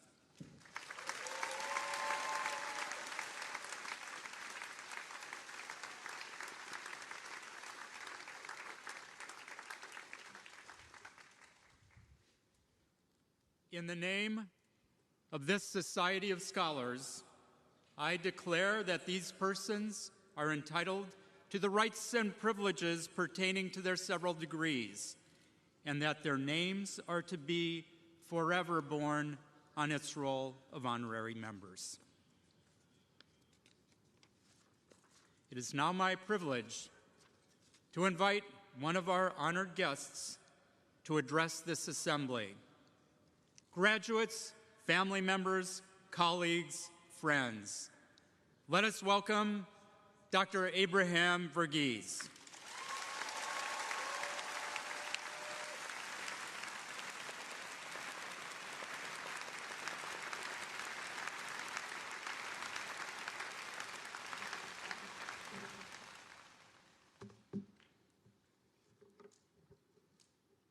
President Garber, members of the Harvard Corporation and the Board of Overseers, faculty, fellow honorands, and most of all, new graduates. Congratulations.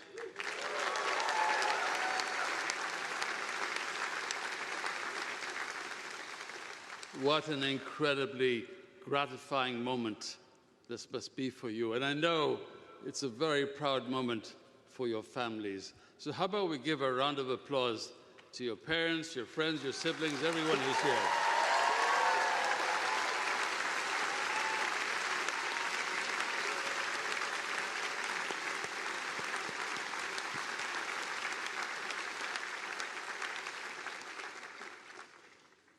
I don't have to tell you that this is also an unprecedented moment for Harvard University. In this institution's almost 4-century existence, there has probably never been more attention focused on you than in these last few months, weeks, days. Honestly, in coming to your campus, I feel very much like a medieval messenger who had to sneak through the encircling forces and slip into your besieged community. So first, I bring you my felicitations to the graduates. No recent events can diminish what each of you has accomplished here. Graduates, I also want you to know you have the admiration and the good wishes of so many beyond Harvard. More people than you realize. More people than you realize are grateful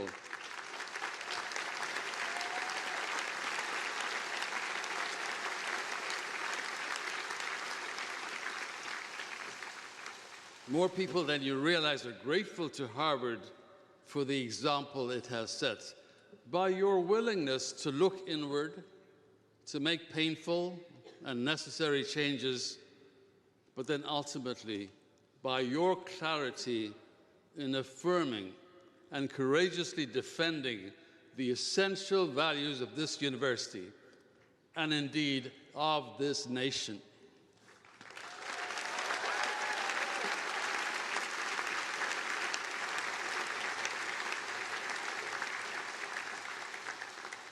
A cascade of draconian government measures has already led to so much uncertainty, so much pain and suffering in this country and across the globe, and more has been threatened.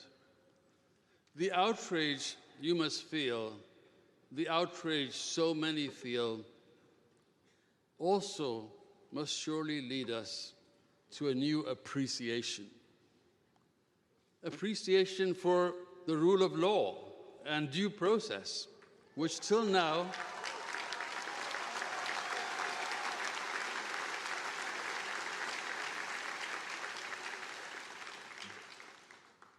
appreciation for the rule of law and due process, which till now we took for granted because this is America after all, and appreciation for those committed to truth, veritas, at a time when the absence of truth has come to feel almost normal. We find new appreciation of actions that demonstrate thoughtfulness, decency, generosity, kindness, humility, and service to community. I'm not Catholic, but I was so moved and inspired, as I'm sure many of you were, to hear those very qualities, humility, generosity, used repeatedly in describing the character of an American and Peruvian citizen, Robert Francis Prevost.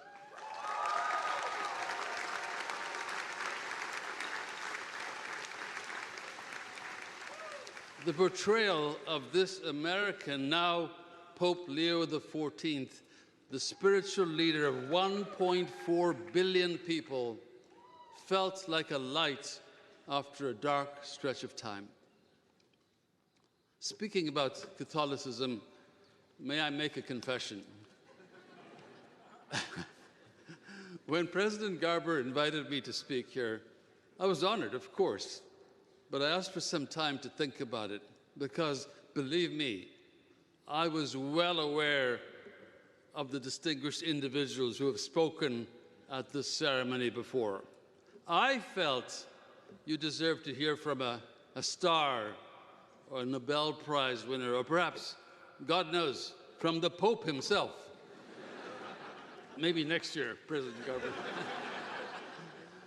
But what made me eventually say yes to President Garber had everything to do with where we all find ourselves in 2025. When legal immigrants and others who are lawfully in this country, including so many of your international students, worry about being wrongly detained and even deported, perhaps it's fitting that you hear from an immigrant like me. Thank you.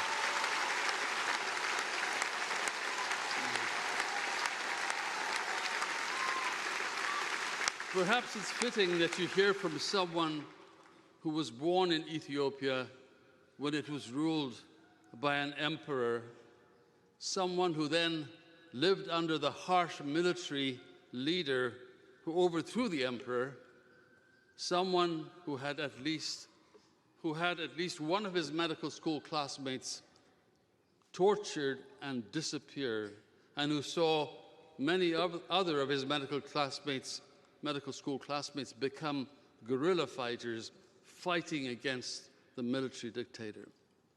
Perhaps it's not so bad that you hear from someone like me who eventually completed his medical training in India just when Prime Minister Indira Gandhi, after facing Supreme Court judgments that she didn't care for, declared a national emergency and jailed thousands of students and all her opponents.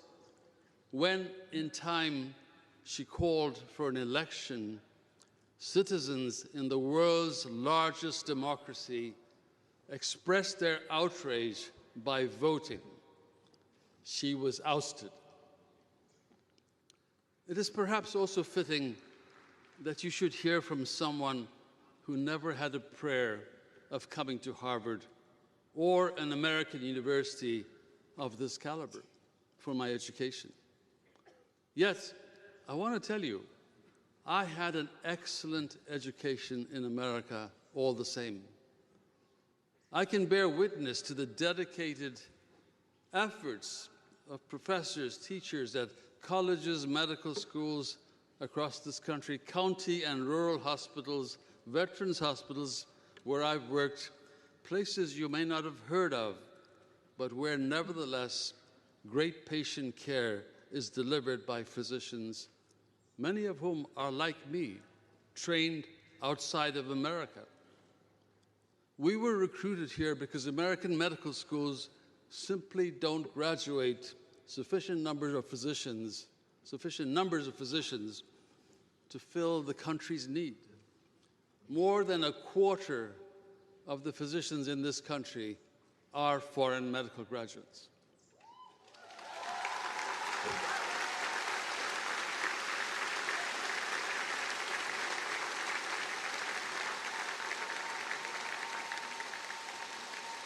And many of those foreign physicians ultimately settle in places that others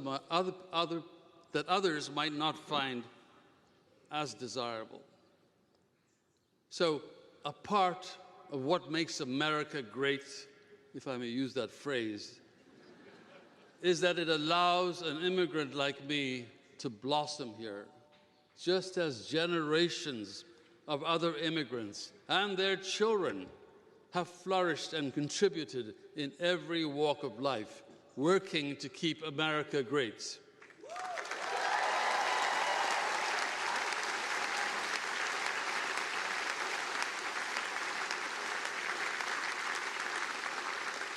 America also allowed this immigrant to find his voice as a writer. To quote the late novelist E.L. Doctorow, someone I admire and I got to know, he wrote, "It is the immigrant hordes who keep this country alive, the waves of them arriving year after year. Who believes in America more than the people who run down the gangplank and kiss the ground?"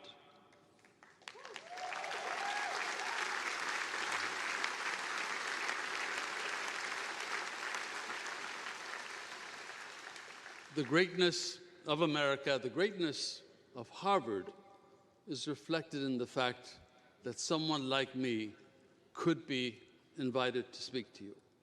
So thank you, Harvard. Thank you, President Garber. I am honored to be addressing you.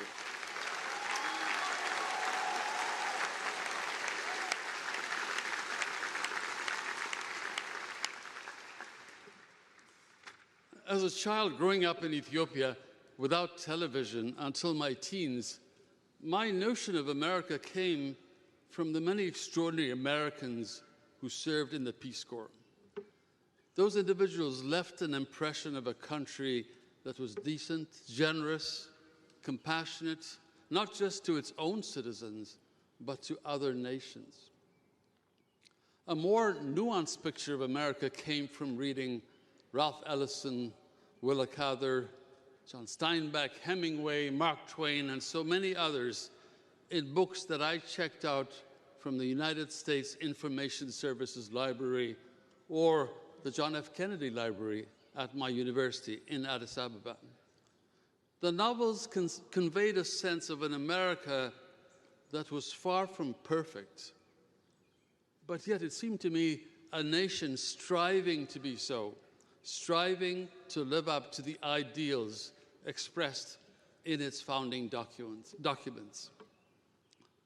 Novels can teach you powerful lessons about life in a way that's very different from movies, because a novel is a collaborative venture. The writer provides the words, the reader provides their imagination, and somewhere in middle space, this fictional dream, this mental movie is created, and it's quite unique to each reader. In fact, my calling to medicine as a young teen came because of one novel, Of Human Bondage by Somerset Maugham, though the novel might not speak that way to anybody else. To paraphrase Camus, fiction is the great lie that tells the truth about how the world lives. When a novel speaks to you, it's because it rings true. The idea that now in America, a book that might speak to a young reader, reveal his or her calling, could be banned from their library by a school board or by government decree is beyond tragic. I know we will find our way back to displaying those attributes of America I admired from afar, the America I have known and loved from over 4 decades of being here, And it depends on all of you.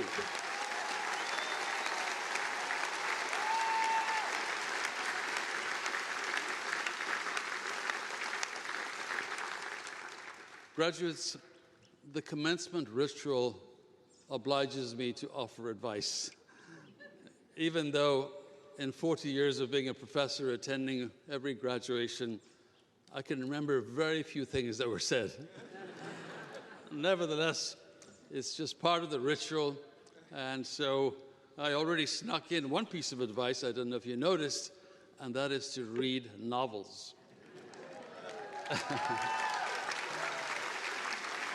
It's a trait of some of the best physicians and some of the best university leaders that I've met, including your president. I mean, your university president. An avid reader.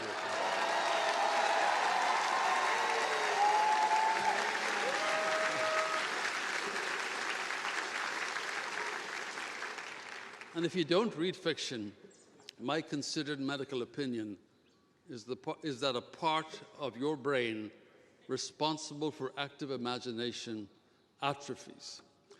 But that aside, I want to leave you with two other pieces of advice. By the way, I'm serious about that. Read fiction. I want to leave you with two other pieces of advice. One has to do with decisions, and the other with time. First, let me tell you about decisions. There's a writing dictum or aphorism that I just love about how to create a fictional character on the page. And it goes like this. Character is determined by decisions taken under pressure. Character is determined by decisions taken under pressure. You can build a fictional character by describing their appearance, their manner of speaking, their dress, etc. But the moment the character really leaps off the page is when you put them under pressure and they're forced to make a decision. Indeed, when one of my characters makes a decision that isn't one that I picked for them at a moment of crisis, they're usually right. And with that, they suddenly take on human flesh. They become incarnate. So I repeat, character is determined by decisions taken under pressure. And I wanted to share an anecdote that I think epitomizes for me this link between decisions and character. In 1974, in my third year of medical school in Ethiopia, my clinical year, the military overthrew the Emperor Haile Selassie. One of the first acts of the military leader, who became known as the Stalin of Africa, one of his first acts was to close the university and send the students to the countryside to educate the masses. This is almost a reflex of so-called strong men to attack the places where truth and reason prevail.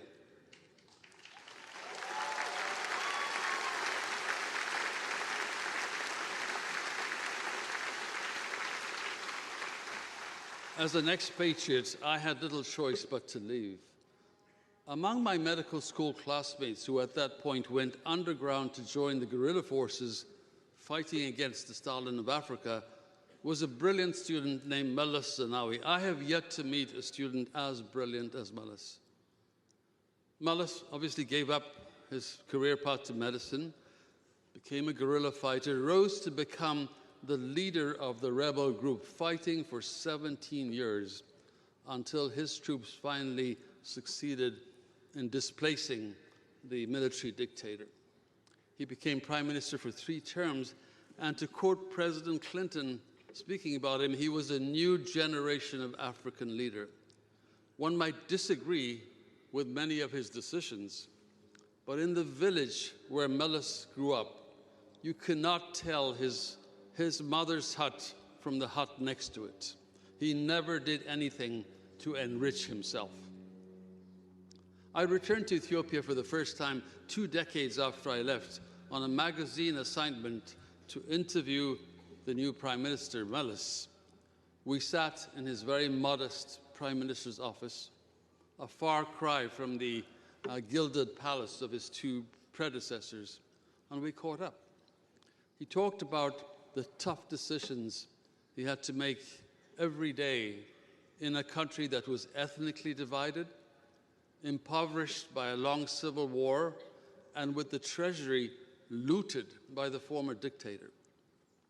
He shared with me something that I'll never forget. He said, during the long years of the guerrilla war, his forces could only move freely at night, but they had to cross fields sowed with Cuban and Russian mines. They would be forced to ask for a volunteer from among them, from among their own, to walk through the minefield to try and find a safe crossing.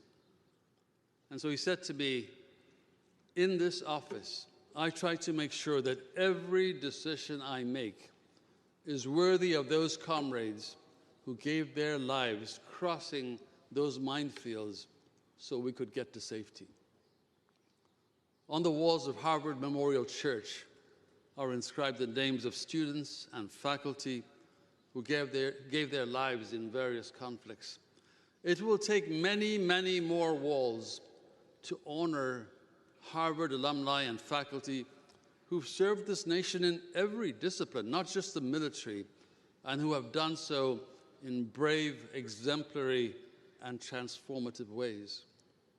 In the past few weeks, in the face of immense pressure, Harvard, under President Garber's steady leadership, has been very visible for taking decisions worthy of your university's heritage, decisions that reveal and will shape this university's character.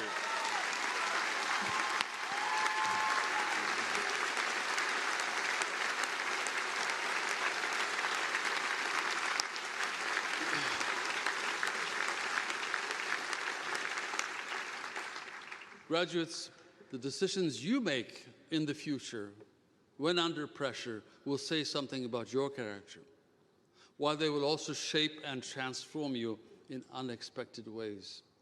Make your decisions worthy of those who supported, nurtured, and sacrificed for you. Your parents, your partners, your family, your ancestors. Make the decisions worthy of this great university and the hardship it must endure going forward as it works to preserve the value of what you accomplished here.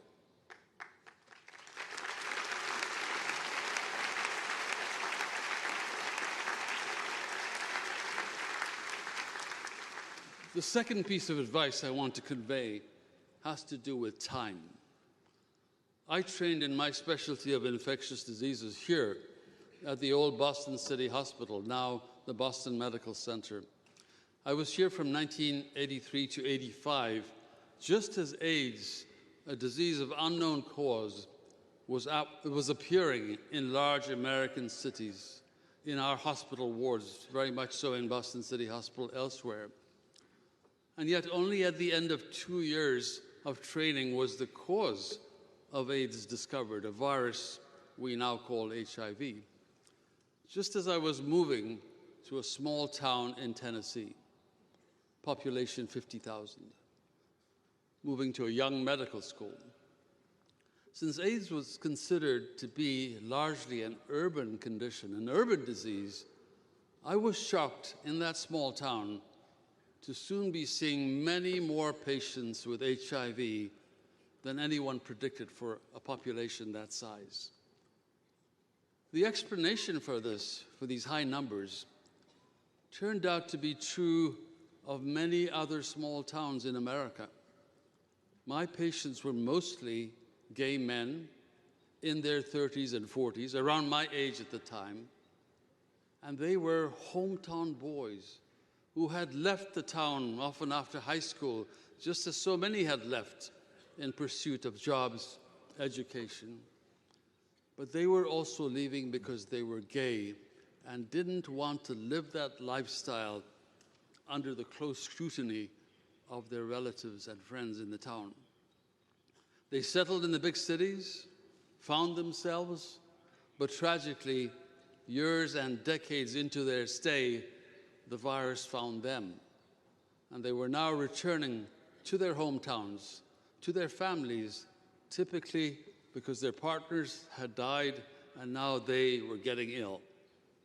Given the prevailing sentiments against gay people in small towns in the rural South, I found myself pleasantly surprised to find my patients were so well received by their families. They were cared for lovingly to the end. You see, love trumps all bigotry. Love trumps ideology.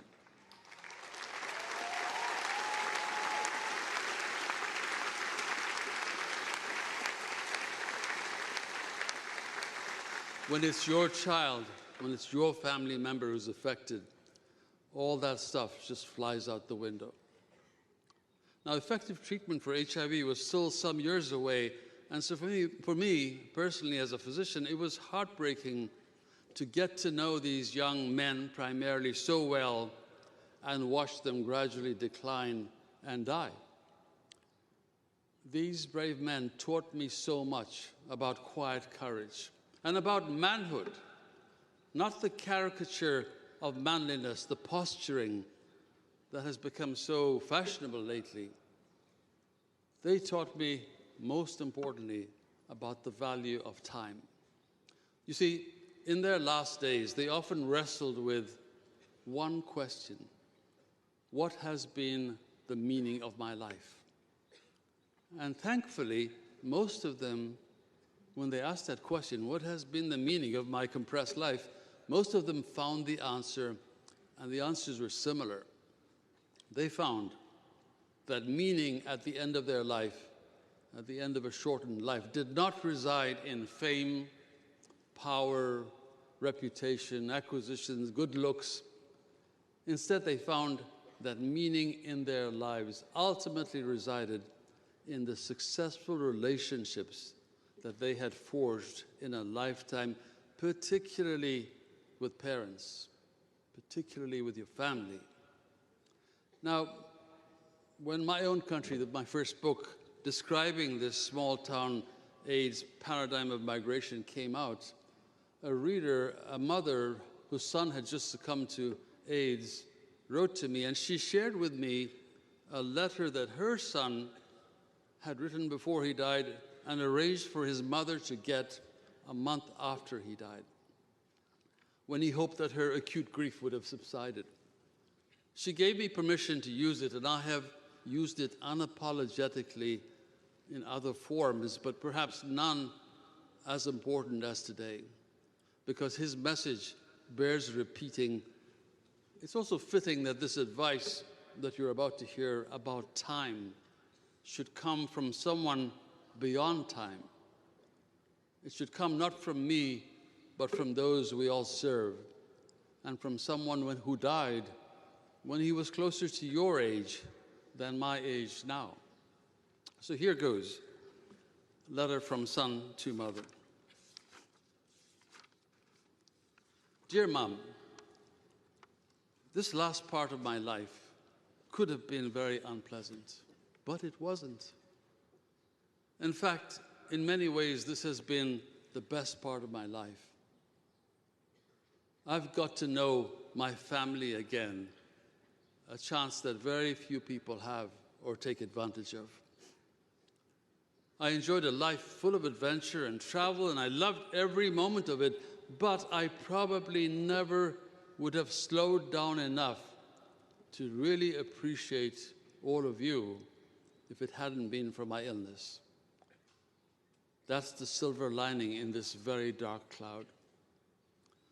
I've had so full and satisfying a life that it seems almost tacky for me to express any regrets. Nevertheless, there are some things I wish I could have done. Number one, I'd love to have been mayor of Key West. And then he goes on with a laundry list of things I'm not going to read to you. I'll skip that, and he says, but when you get right down to it, Mother, I would have to live several hundred years to fulfill all the dreams I've had. I've done pretty well with the time allotted to me, and so I have no regrets. I feel sorry for people who die at whatever age, who haven't had the chance in life to fulfill some of their dreams. That's the real tragedy. Mom, if anyone ever asks you if I went to heaven, tell them this: I just came from there. No place could conceivably be as wonderful as where I've spent these last 30 years. I'll miss it. I'll miss you, Mother. I'm so glad we made good use of this time to get to know each other again. Graduates, you received and participated in an extraordinary education here at Harvard. As alumni, be its strength, be its support. Cherish this special day. And above all, make good use of your time. I wish you the very best.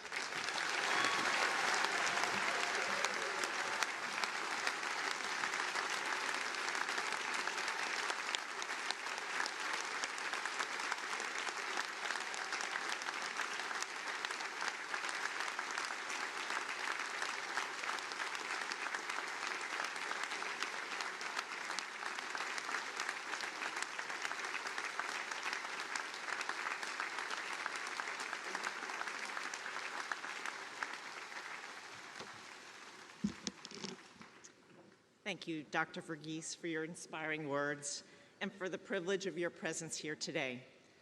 Please rise as the commencement choir leads us in the singing of Fair Harvard. Please remain standing as the Pusey minister pronounces the benediction. The commencement exercises then being ended, the Sheriff of Middlesex County will declare the meeting adjourned. The audience is requested to remain in place until the platform party has recessed.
It is my privilege now to conclude our exercises with a blessing.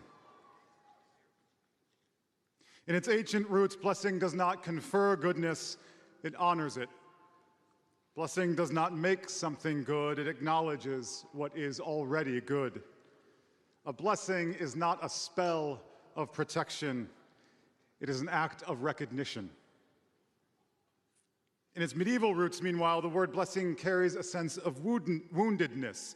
To be blessed means you have endured trials with courage, you have survived injury with integrity. Blessing honors you for who you are. It also bends its knee before all you have been through. Harvard class of 2025, you have been through so much. You have come to us from around the globe, and you have been through so much together. You have been through strife and grief and estrangement and uncertainty and upheaval, but you have also done so much good for us, so much good for one another, so much good for the world. No one is perfect, not even at Harvard, and not even you. But if Harvard accomplishes good for the world, it's because you do. If Harvard is great, it's because you are. It's because of you. Because you are a blessing.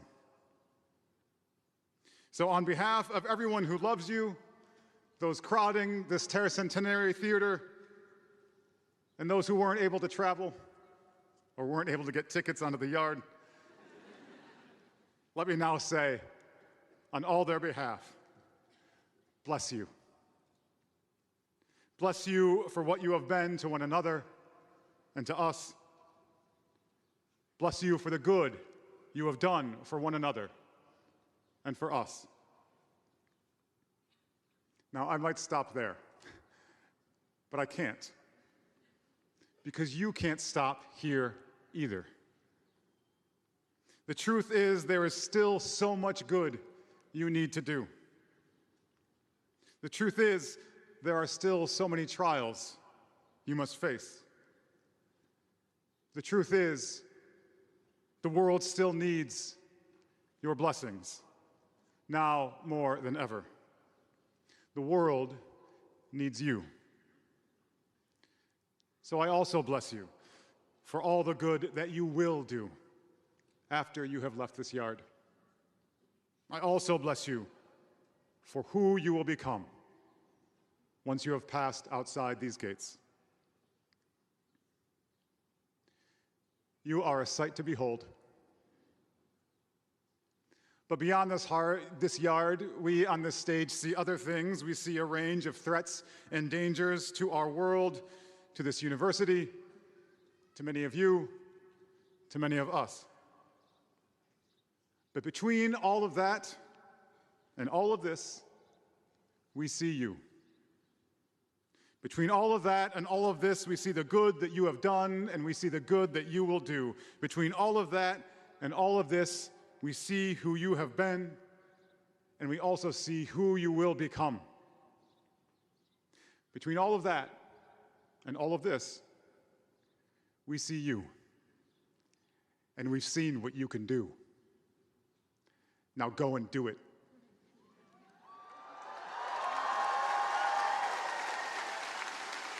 Harvard class of 2025, go in peace with all of our blessings. Amen.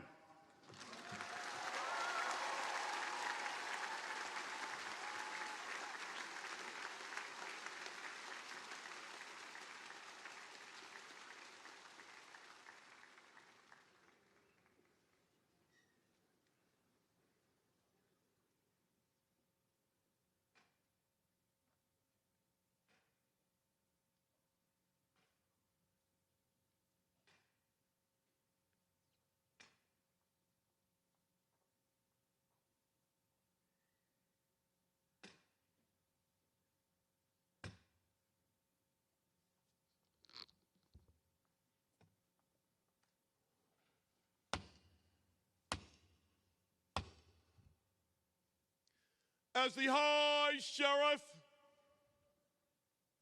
of Middlesex County,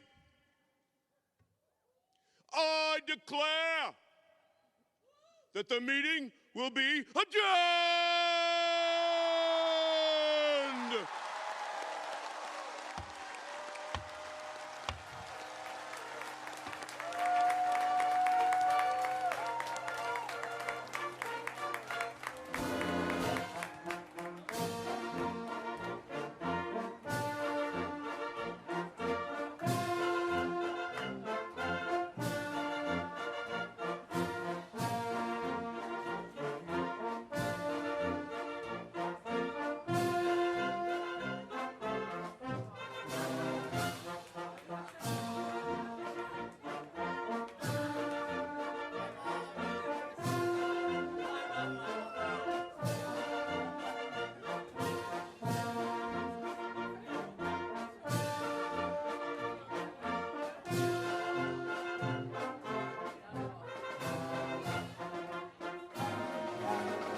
Thank you.